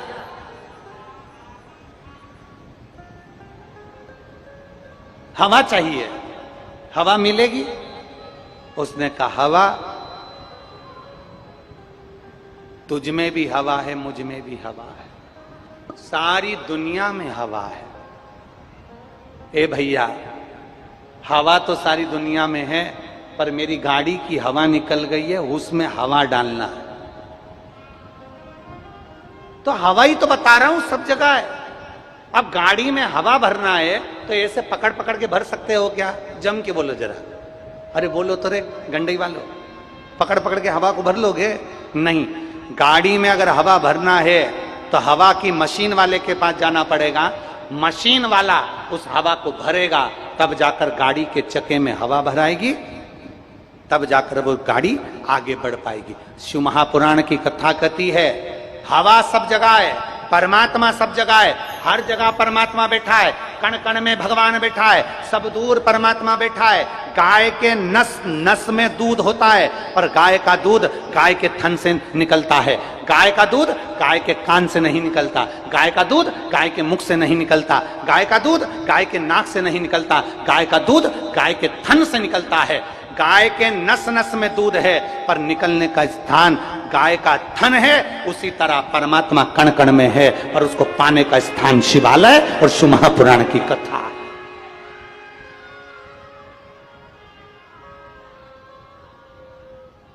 हवा सब जगह पर है, हवा हर जगह पर विराजमान है, पर उस हवा को गाड़ी के अंदर भरना है तो मशीन के पास जाना पड़ेगा। उसी तरह आपको और हमको परमात्मा को प्राप्त करना है तो शिव महापुराण की कथा में जाना पड़ेगा, तब परमात्मा प्राप्त हो, तब भगवान प्राप्त हो। बिना वहां जाए हमें परमात्मा मिल ही नहीं सकता। ब्रह्मा और भगवान विष्णु ने घर्षण किया, शिवलिंग की आकृति प्रकट हो गई, भगवान शंकर का एक प्रतिबिंब प्रकट हो गया, भगवान शंकर के शिवलिंग की आकृति प्रकट हुई, शिवलिंग की आकृति प्रकट हुई तो ब्रह्मदेव ने कहा इस शंकर भगवान का सिर कहां है और पांव कहां है? शिवलिंग की आकृति में पांव कहां, सिर कहां? ढूंढने के लिए ब्रह्मा और विष्णु ने विचार करा। ब्रह्मदेव कहते हैं मैं भगवान शंकर का सिर देखकर आता हूं, नारायण तुम पांव देखकर आओ, चरण देखकर आओ। भगवान विष्णु पाताल में जाने लगे, भगवान ब्रह्मा आकाश में जाने लगे। भगवान ब्रह्मा सिर ढूंढ रहे हैं और भगवान विष्णु चरण ढूंढ रहे हैं। ढूंढते ढूंढते ढूंढते ढूंढते ढूंढते भगवान विष्णु को लगा पिता का चरण ढूंढना कठिन है, वापिस आ गए। संसार में कोई जन्म नहीं लिया जो अपने पिता को पहचान जाए।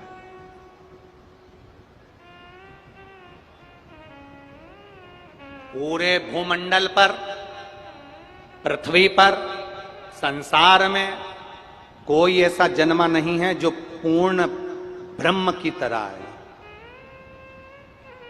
संसार में कोई पूर्ण ज्ञानी पैदा नहीं हुआ, संसार में कोई पूर्ण पैदा नहीं हुआ। संसार में पूर्ण ब्रह्म तो एक मेरा देवाधिदेव महादेव है, उसके सिवा संसार में कोई पूर्ण नहीं हो सकता। मेरा शिव पूर्ण है।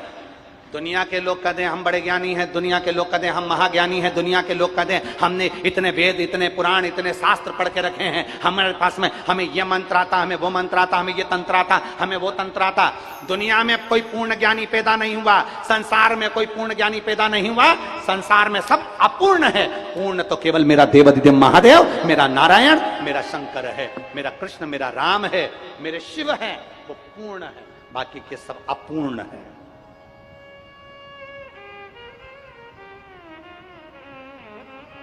अपूर्ण है। पूर्ण मेरा शिव है, पूर्ण मेरा नारायण है, पूर्ण मेरे राम है, पूर्ण मेरे कृष्ण है, पूर्ण मेरा दत्त है। उसको पहचान। और शंभु शरणे मांगू घड़ी रे दुख काटो दया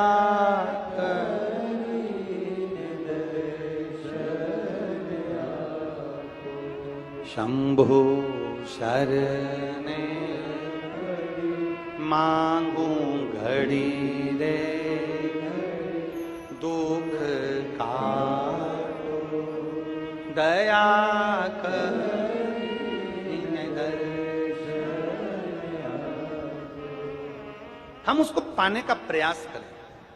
ब्रह्मा जी गए शीश ढूंढने के लिए, नहीं मिला, केतकी के फूल को लिया है, गौ माता को लिया है। तुम मेरी ओर से सत्य बोल देना, तुम मेरी ओर से सत्य बोलने का प्रयास करना, मेरी ओर से जाकर बोल देना। तो इतने में केतकी के फूल ने बोला तुम्हें तो भगवान शंकर का सिर नहीं मिला, फिर सत्य क्या हुआ? ये तो असत्य हुआ। भगवान ब्रह्मा जी ने कहा अगर केतकी के फूल तो शंकर भगवान के सामने जाकर, भगवान नारायण के सामने जाकर बोल देगा कि शिव जी का सिर ब्रह्मा जी को मिल गया, मैं तुझे सारे देवताओं पर चढ़ाने की अनुमति दे दूंगा। गौ माता ने कहा मैं झूठ नहीं बोलूंगी। ब्रह्मा जी ने कहा मैं सबसे पहली रोटी घर की तुझे खिलवाऊंगा, तू चल के बोल दे नारायण के सामने कि ब्रह्मा जी को शंकर भगवान का सिर मिल गया। भगवान नारायण से पूछा गया, ब्रह्मा जी ने पूछा प्रभु आपको क्या शंकर भगवान के चरण मिल गए? नारायण ने एक बार में सत्य प्रकट कर दिया और नारायण ने कह दिया कि मुझे भगवान नारायण के, भगवान शंकर के चरण नहीं मिले, शिवलिंग के चरण नहीं मिले। जैसे ही भगवान विष्णु ने कहा, शंकर भगवान प्रसन्न होकर डमरू बजाकर वर दे दिए, हे नारायण तुमने मेरे सामने सत्य बोला, और सत्य मुझे प्रिय है, तुमने सत्य बोला, इसलिए मैं तुम्हें वर देता हूं, नारायण पूरी पृथ्वी पर तुम्हारी पूजन होगी और तुम्हारा एक नाम विख्यात होगा, जिसको लोग सत्यनारायण भगवान कहेंगे। बोल सत्यनारायण भगवान की। भगवान विष्णु ने सत्य कहा, इसलिए उनका नाम क्या हो गया? जम के बोलो जरा, सत्यनारायण। ब्रह्मा जी से भगवान विष्णु ने पूछा कि क्या तुमको भगवान शंकर का सिर मिल गया? ब्रह्मा जी बोले हां, मुझे सिर मिल गया। ना मानो तो पूछो इस केतकी के फूल से। केतकी के पुष्प को भगवान ब्रह्मदेव ने उठाया और बोला, बोल केतकी के पुष्प, मुझे सिर मिला कि नहीं मिला? केतकी के फूल ने भगवान शंकर और नारायण के सामने झूठ बोल दिया कि ब्रह्मा जी को शंकर भगवान का सिर मिल गया। इतने में आकाशवाणी हो गई, ब्रह्मदेव ये केतकी का फूल झूठ बोल रहा है और तुम झूठ बोल रहे हो, ये असत्य है। और बहुत ध्यान देना, आज की दुनिया सत्य को दबाना चाहती है, असत्य को प्रकट करना चाहती है। आज की दुनिया है ही ऐसी। आज के जमाने में सत्य को दबाया जाता है, आज के जमाने में सत्य को छुपाया जाता है, आज के जमाने में सत्य को नीचा किया जाता है, असत्य को प्रकट किया जाता है, दबाव बनाया जाता है असत्य के लिए। और सत्य वाले कम होते हैं, असत्य वाले ज्यादा होते हैं। सत्य में केवल एक भगवान विष्णु सत्य नारायण थे, और असत्य में स्वयं ब्रह्मदेव, स्वयं केतकी का फूल, स्वयं गौ माता खड़ी थी। तीन खड़े थे असत्य बोलने के लिए, और सत्य बोलने वाला केवल एक मेरे नारायण, मेरे भगवान विष्णु स्वयं सत्य नारायण खड़े थे। सत्य को दबाया जाता है, सत्य को परास्त किया जाता है, सत्य को छुपाया जाता है, असत्य को प्रकट किया जाता है।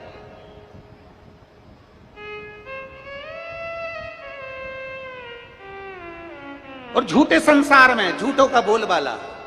यीशु महापुराण की कथा कह रही है, केतकी के पुष्प ने झूठ बोल दिया। भगवान शंकर ने कहा, केतकी के पुष्प तू मेरे सामने झूठ बोल रहा है, मैं तुझे श्राप देता हूं, सारे देवताओं पर चढ़ेगा पर शंकर पर कभी नहीं चढ़ेगा।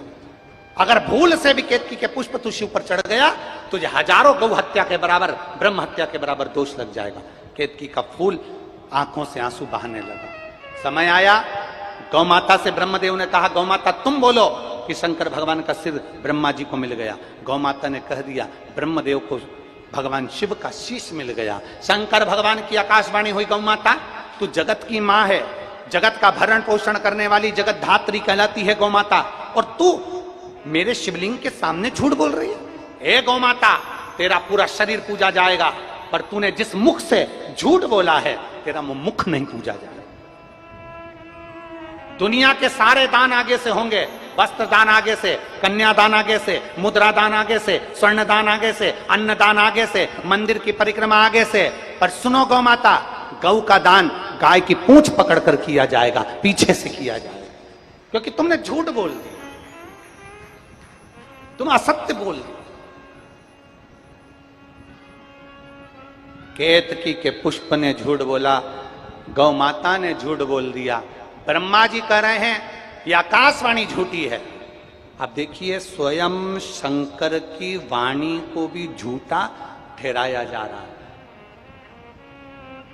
स्वयं शिव की वाणी को भी झूठा ठहराया जा रहा है, स्वयं शिव की वाणी।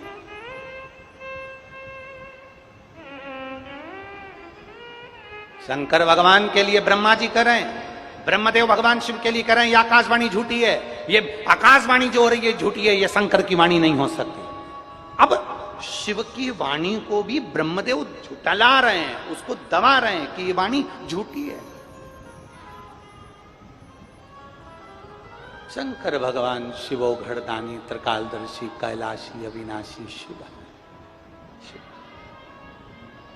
मेरे भोलेनाथ अपने पैर के नखून को तोड़कर फेंके, काल भैरव प्रकट कर लिया, काट दे ब्रह्मा जी का सिर, जिस ब्रह्मा जी के मुख से झूठ निकल रहा है, काट सिर। काल भैरव ने अपने हाथ का नखून तोड़कर ब्रह्मा जी का एक सिर काट दिया। ब्रह्मा जी का कटा हुआ सिर लुढ़कते लुढ़कते लुढ़कते लुढ़कते गया। उनके रक्त से कर्मनाशा नदी प्रकट हो गई। भगवान विष्णु ने शंकर जी के हाथ जोड़कर स्तुति कर ली, बाबा कृपा करिए, ब्रह्मा जी का कटा हुआ सिर कहां जाएगा? लोग अपमान करेंगे, लोग अपशब्द कहेंगे, कुछ तो कृपा करो बाबा, कुछ दया करो। शंकर भगवान बोले, इस ब्रह्मदेव ने झूठ बोला है, गौ माता ने झूठ बोला है, केतकी के पुष्प ने झूठ बोला है, और मेरी आकाशवाणी को भी झूठा ठहराया जा रहा है। ब्रह्मदेव कहते हैं, भगवान नारायण कहते हैं, आप क्षमा करो क्योंकि क्षमा की मूर्ति हो, आप कृपा करो क्योंकि कृपा की मूर्ति हो। भगवान शिव, आपका तो नाम कर्पूर घोरम करुणावतारम संसार सारम भुजगे। शिव जी, आप तो कर्पूर घोरम करुणावतारम, आप करुणा के अवतार हैं, आप संसार का भरण पोषण करने वाले हैं, आप दुनिया का कल्याण करने वाले हैं।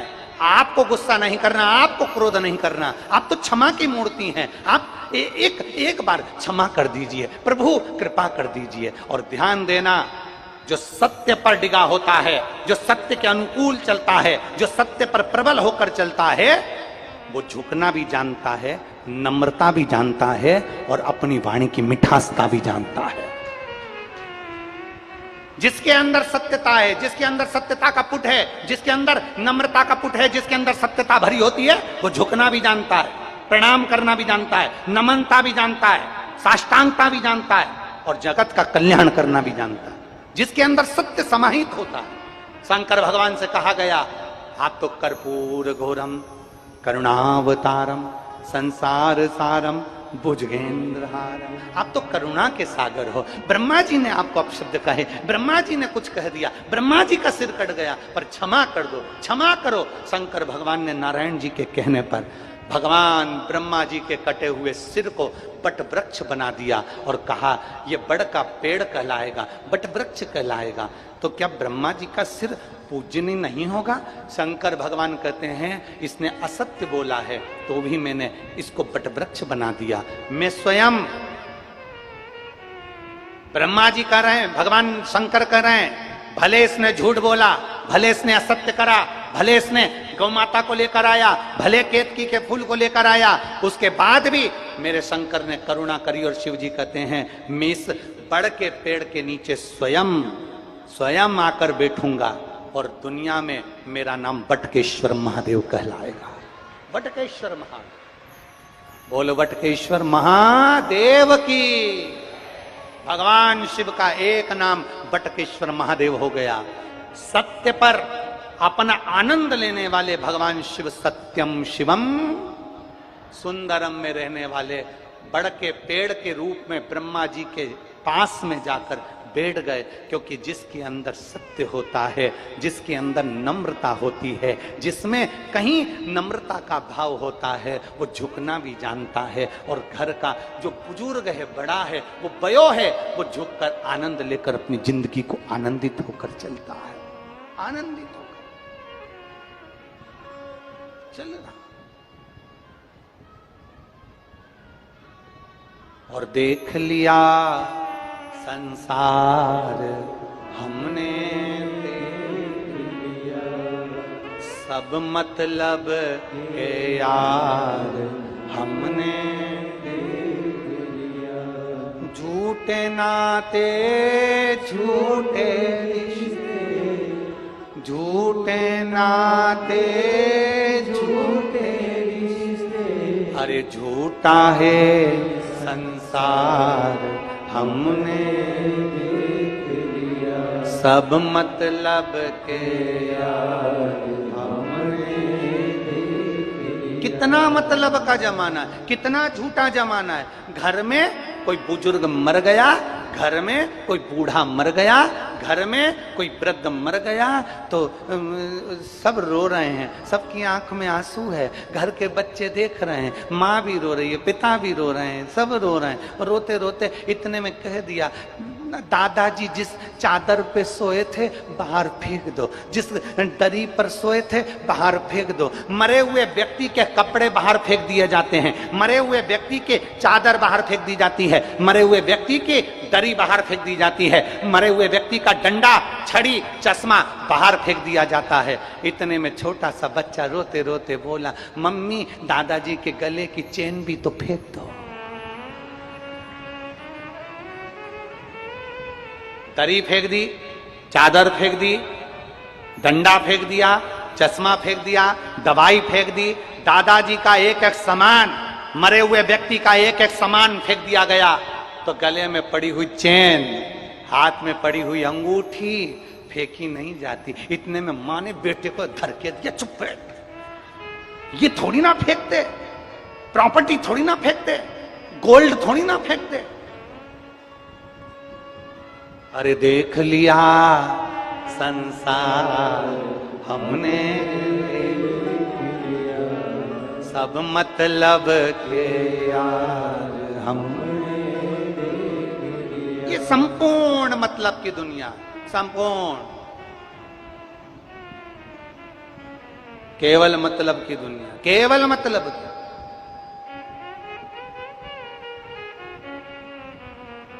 ध्यान देना,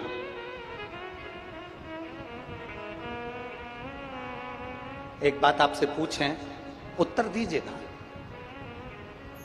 दाल में नमक कम है तो ऊपर से डाल सकते हो कि नहीं डाल सकते? अरे बोलो तो जम के, डाल सकते। रोटी में नमक कम है तो, अरे बोलो तो जम के, नहीं डाल सकते। दाल में नमक कम है ना, ऊपर से डाल लोगे, पर रोटी में नमक कम हो गया तो ऊपर से नहीं डाल सकते। उसी तरह बचपन में भगवान का भजन कर लो, जवानी में भगवान का भजन कर लो, अधेड़ी में भगवान का भजन कर लो।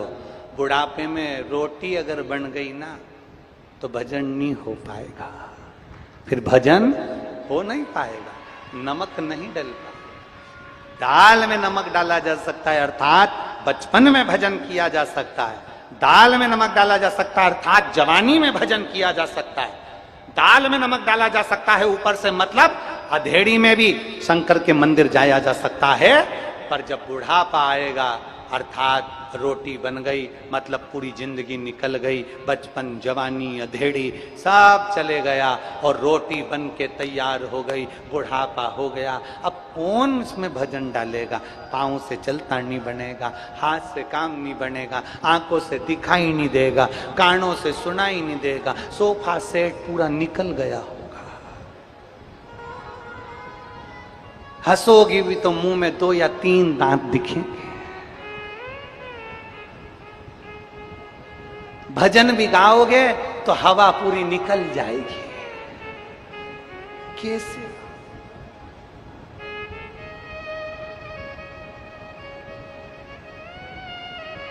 बुढ़ापे में अंधे हो जाओगे, तरस तुम कर नहीं पाओगे, दरस कर भरी जवानी में बुढ़ापा किसने कौन देखा?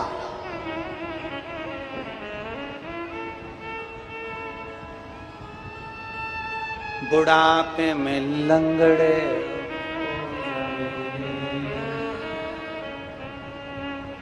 अग्रवाल जी, गोयल जी, गंडई में रहने वाले जितने भी हमारे, सबको फोन लगा के पूछोगे, क्यों मम्मी आने का कह रही है कथा में, कुर्सी मिल जाएगी?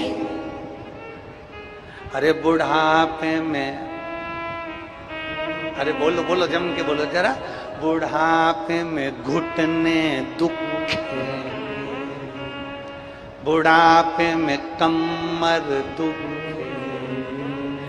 बैठ तुम इसलिए बचपन है, जवानी है, अधेड़ी है। भगवान की कथा में बैठने का मौका मिल जाए, बैठ लो। 200-300 किलोमीटर के एरिया में कथा हो रही है तो चलकर, गाड़ी में बैठकर, अपने परिवार वालों के साथ में बैठकर, चलकर जाकर कथा सुन लो।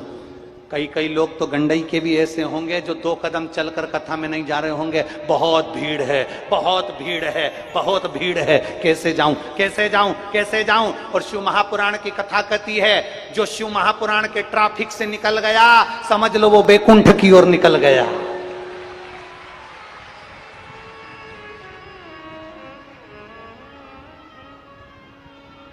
भगवान या ट्रैफिक में उलझाता जरूर है। वो उलझाता क्यों? क्योंकि जितनी देर तुम यहां उलझ लिए वहां सुलझ जाओ। और बुढ़ापे में बेहरे हो जाओगे। मशीन लगा के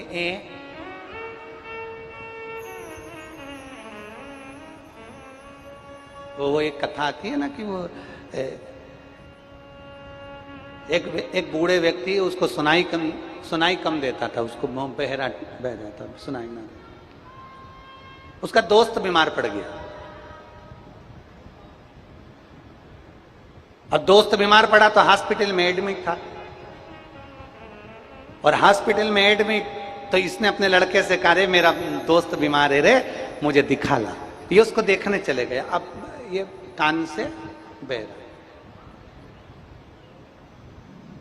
होठों से पहचान जाते, थोड़ा थोड़ा कान से बह रहा था।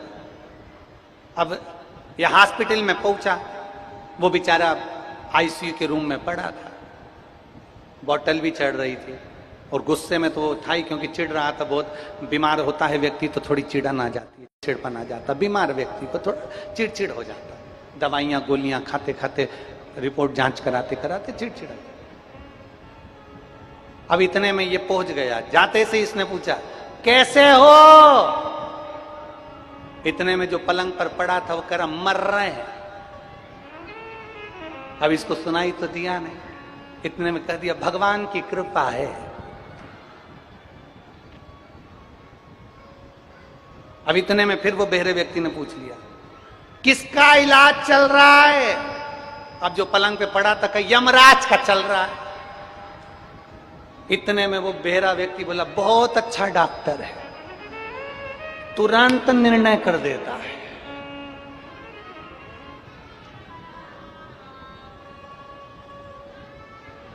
फिर उसने पूछा, क्या क्या खाने का बोला? बहरा व्यक्ति बोला, उसने कहा भाटा खाने का बोला, पत्थर। इसने कहा खाते रहो सुबह शाम। अब इसको सुनाई दे, खाते रहो।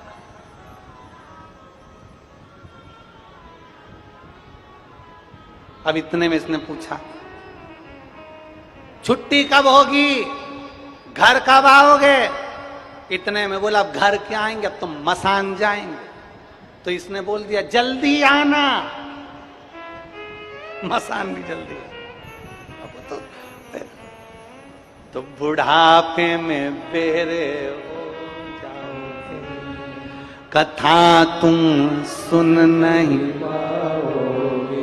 कथा सुनो भरी जवानी में, बुढ़ापा किसने देखा है। भाई मेरे गंडकी की मेरी जीजियों, मेरे जीजाओं, बेटियों, बेटाओं, मेरी माताओं, मेरे भाई, याद रखना, दाल में नमक डाला जा सकता है ऊपर से, सब्जी में नमक डाला जा सकता है ऊपर से, याद रखना, पर रोटी में ऊपर से नमक नहीं डाला जाता। उसी तरह बचपन, जवानी, अधेड़ी को सुधारा जा सकता है, पर बुढ़ापे में हमारी पूरी जिंदगी निकल जाएगी, तब भगवान का भजन नहीं कर पाएंगे। इसलिए आज से नियम बना लो कि मेरे नजदीक में जो शंकर जी का मंदिर है, वहां 1 लोटा जल चढ़ाने के लिए जाऊंगी, इन पांव का, शरीर का प्रयोग करूंगी और श्री शिवाय नमस्तुभ्यम जपती हुई जाऊंगी। जपो।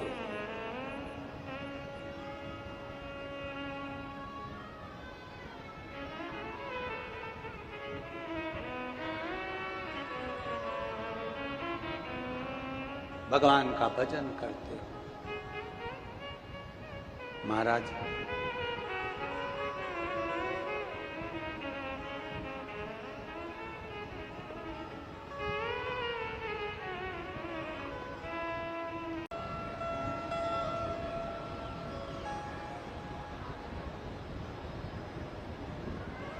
सत्य पर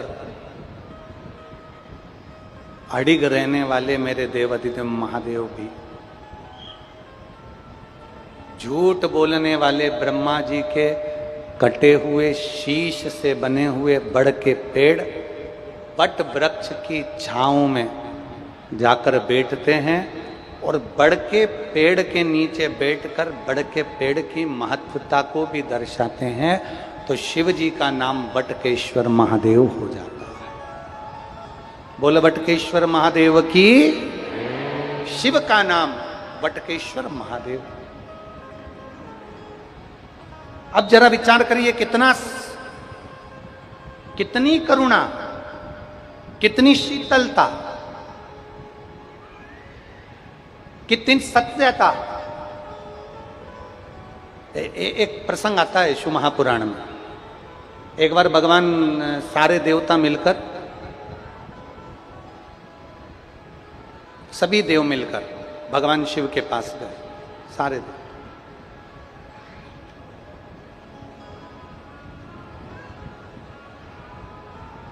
आज पूरे ब्रह्मांड जितने जितने आदिक देव हैं, सबकी सब भगवान शिव के पास जा, भगवान ओगड़दानी के पास।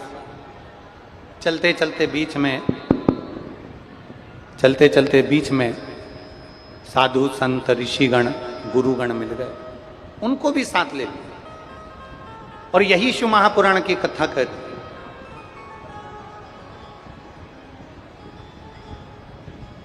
आप जितने भक्त बैठे हैं शंकर भगवान की कथा सुनने वाले, शिव मंदिर में जाते हो जल चढ़ाने के लिए? अरे बोलो तो जम के जाते हो। आप जल चढ़ाने जाते हो, अपने रिश्तेदार, नातेदार, कुटुंब, कबीला, परिवार वाले कभी मिलते होंगे, तो कभी भूल से भी आपने एक आध बार उनसे कहा कि शंकर जी पे लोटा भर के जल चढ़ाया करो? बोलो तो जम के। बोला? मतलब केवल शिव महापुराण की कथा सियोर वाला महाराज अकेला नहीं कर रहा है। शिव महापुराण की कथा जितने श्रोता इसको सुनते हैं, शिव पुराण की कथा की बात अपने मुख से दूसरे को कहते हैं, मतलब शिव पुराण की कथा आप भी बाँचते हो, आप भी बाँच रहे हो। आप मतलब शिव महापुराण की बात आप भी बाँच रहे हो, कह रहे हो, मतलब आप भी शिव महापुराण की चर्चा कर रहे हो, जनमानस को प्रेरणा दे रहे हो। जनमानस को प्रेरणा दे रहे हो, शिव के धाम जाइए, शिवालय जाइए, एक लोटा जल समर्पित करिए, श्री शिवाय नमस्तुभ्यम का स्मरण करिए। कभी मौका मिल जाए, बेलपत्र के वृक्ष के नीचे बैठकर पंचाक्षर मंत्र नमः शिवाय, षडाक्षर मंत्र ओम नमः शिवाय, श्री शिवाय नमस्तुभ्यम का जाप करिए। कभी मौका मिले, कभी अगर समय मिले तो भगवान शिव के धाम चले। सारे देवता मिलकर भगवान शंकर के धाम चल दिए, सब मिलकर।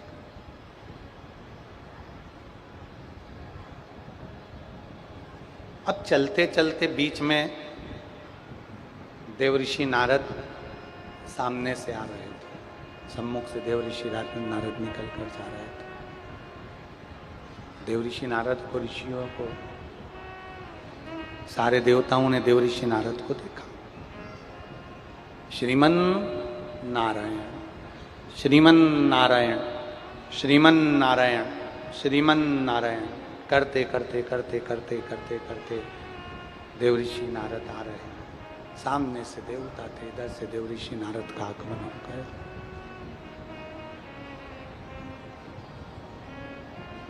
देवऋषि नारद ने पूछा, देवऋषि नारद ने पूछा कि आज सारे देवता मिलकर कहाँ जा रहे हैं? आज इतने सारे देवता मिलकर कहाँ जा रहे हैं?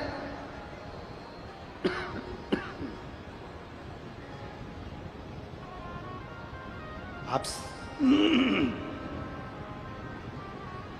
आज सारे देवता मिलकर कहां जा रहे हैं? सब ने कह दिया हम देवादिदेव महादेव के कैलाश धाम पर जा। कैलाश पर? हाँ। क्यों? गला पकड़ रहा है, गला। क्यों? किस लिए? आज सारे देवता मिलकर अगर जा रहे हैं कैलाश धाम पर तो किस लिए जा रहे हैं? क्यों जा रहे हैं? सबने कहा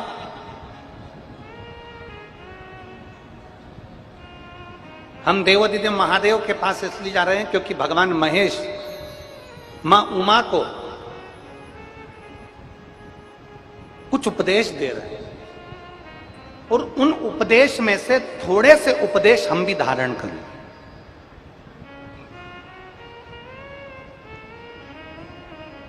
उन उपदेशों में से थोड़े से उपदेश हम भी अपनी जिंदगी में उतारें। देवऋषि नारद ने कहा हम भी चलें, हम भी चलते हैं। बाबा देवऋषि नारद भी चल दिए, सारे देवता मिलकर चल दिए।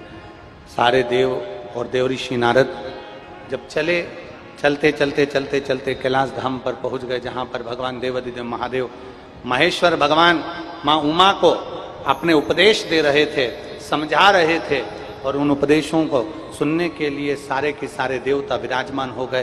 तभी भगवान शंकर के स्वरूप को, उनके प्रतिबिंब को सारे देवता देख रहे हैं। एक टकटकी लगाकर देख रहे, एक टकटकी लगा।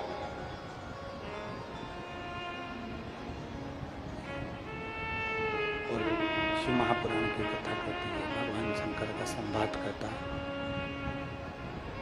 शिव महापुराण का चरित्र कहता है, भगवान शंकर का संवाद कहता है, किसी शिवालय में जाकर अगर आप एक लोटा जल नहीं चढ़ा सकते, किसी शिवालय में जाकर आप बेलपत्र नहीं चढ़ा सकते, किसी शिवालय में आप जाकर झाड़ू पोछा नहीं लगा सकते, किसी शिवालय में जाकर आप भगवान का श्रृंगार नहीं कर सकते, किसी शिवालय में जाकर आप दीप प्रकट नहीं कर सकते, तो शिव महापुराण की कथा कहती है किसी शिवालय के सामने, शंकर भगवान के मंदिर के सामने से जब निकल कर जाओ तो उस शिवालय के सामने खड़े होकर मात्र देवादिदेव महादेव का दर्शन मात्र एक टकटकी लगाकर अगर आपने एक बार महादेव का मात्र दर्शन भी कर लिया तो भी मेरा महाकाल बाबा प्रसन्न हो जाता है, तो भी प्रसन्न।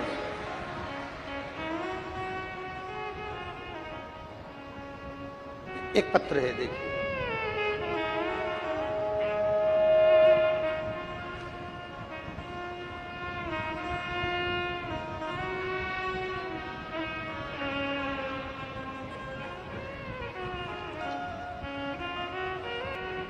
मैं सीमा सोनी, पति प्रकाश सोनी, निवासी बेमत्रा, वार्ड क्रमांक 18, जिला बेमेत्रा, गंडई की पवित्र भूमि पर मां गंगई के इस पवित्र गोद में बैठ शिव तत्व है। और जो शंकर को पहचान गया,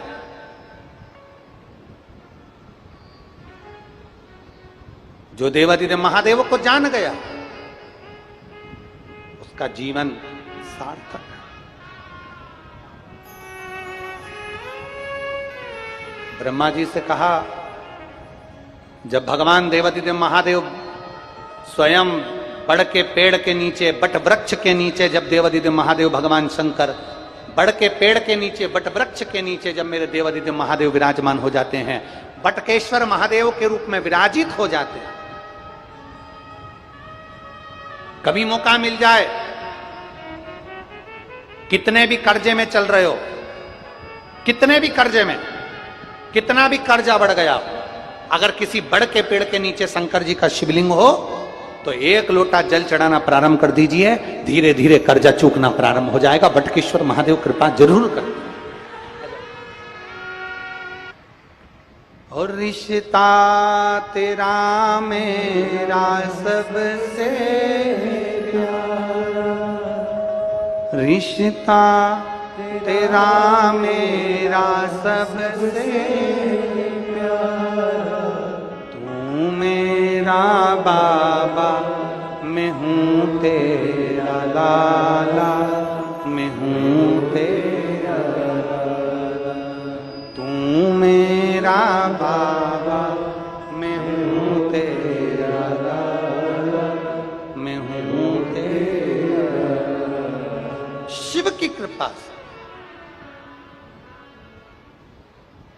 कितना भी कर जाओ, बड़ के पेड़ के नीचे अगर कोई शिवालय है, बड़ के पेड़ के नीचे अगर शंकर का कोई शिवलिंग रखा है, बट वृक्ष के नीचे अगर कहीं शंकर भगवान का शिवलिंग अगर विराजमान है, वहां एक लोटा जल चढ़ाना प्रारंभ करो। फिर निवेदन करूंगा, कितना भी दर्द हो, कितना भी दुख हो, कितना भी कष्ट हो, कितनी भी तकलीफ हो, कितना भी कर्जा हो, कितनी भी जिंदगी में दुख चल रहा हो, मरने का विचार नहीं करना, थोड़ी मेहनत ज्यादा करना, अपने कर्म के प्रति जागरूक होना, और थोड़ी मेहनत कर कर। एक एग्जाम में पास नहीं हुए, फिर मेहनत करो। एक कंपटीशन एग्जाम में पास नहीं हुए, फिर मेहनत करो। बार बार मेहनत करिए, बार बार अपनी मेहनत को, अपने कर्म को जागरूकता के साथ करिए। इतना विद्या का अध्ययन करिए, खेत में इतना काम करिए, इतनी मेहनत करिए कि देवाधिदेव महादेव भी तुम्हारा साथ दें और तुम्हारा भाग्य भी तुम्हारा साथ दे और तुम्हें आगे बढ़ा जाए। मरने का विचार नहीं करना। कई माताएं कह देती है मैं परिवार में दुखी हो गई, मर जाऊं तो अच्छा। कोई कह देता कर्जा हो गया, मर जाऊं तो अच्छा। कोई कह देते हैं मुझे ये तकलीफ हो गई, मर जाऊं तो अच्छा। नहीं, मरना नहीं है। जीवित रहकर संसार के सारे दुख सुख को भोगते हुए परमात्मा की भक्ति करते करते अपने कर्म को और अपनी लगन को आगे बढ़ाइए। अपने कर्म को और अपनी लगन को आगे बढ़ाइए। जितनी मेहनत कर सकते हो, जितनी लगन लगा सकते हो, जितना कर्म कर सकते हो उतना करें, हारना नहीं। बोल बम का नारा है, जम के जरा बोल बम का नारा है, सारी समस्या का हल, एक लोटा जल सारी समस्या का हल। लगाए, कोई दुख है, तकलीफ है, कष्ट है, होता है, ऐसा नहीं है। आप लोग डॉक्टर के पास जाते हो, तबीयत खराब होती है तो बोलो तो जम के जाते हो ना। हमने पहले भी कथा में कहा कि डॉक्टर शंकर का एक रूप है, डॉक्टर शिव का एक रूप है। अगर शरीर में कष्ट है तो पहले डॉक्टर के पास जाना चाहिए, तकलीफ है तो डॉक्टर के पास जाना चाहिए। डॉक्टर बताए जांच कराओ, डॉक्टर बताए दवाइयां खाओ, और भगवान शंकर का नाम लेकर उस पर विश्वास कर कर, डॉक्टर पर भरोसा कर कर दवाई खाइए, आपको फल मिलेगा। तबीयत खराब होती है, डॉक्टर के पास जाते हो कि नहीं जाते हो? अरे बोलो जम के, जाते हो। डॉक्टर क्या बोलता है? जांच करवाओ, ब्लड की जांच करवाओ, इसकी जांच करवाओ, थायराइड की जांच करवाओ, सारी जांचें डॉक्टर करवाता है। और जांच करने के बाद में फिर डॉक्टर दवाई देता है। कितने दिन की देता है? कम से कम 5 दिन, 7 दिन, 15 दिन की दवाई डॉक्टर देता है। बोलो देता है कि नहीं? 7 दिन, 15 दिन की दवाई डॉक्टर देता है। बोलो देता है कि नहीं देता? जम के बोलो जरा, देता है ना। डॉक्टर ये तो नहीं कहता कि अभी की अभी दवाई खाओ और आराम लग जाएगा। बोलो बोलो ईमानदारी से, क्या बोलता है?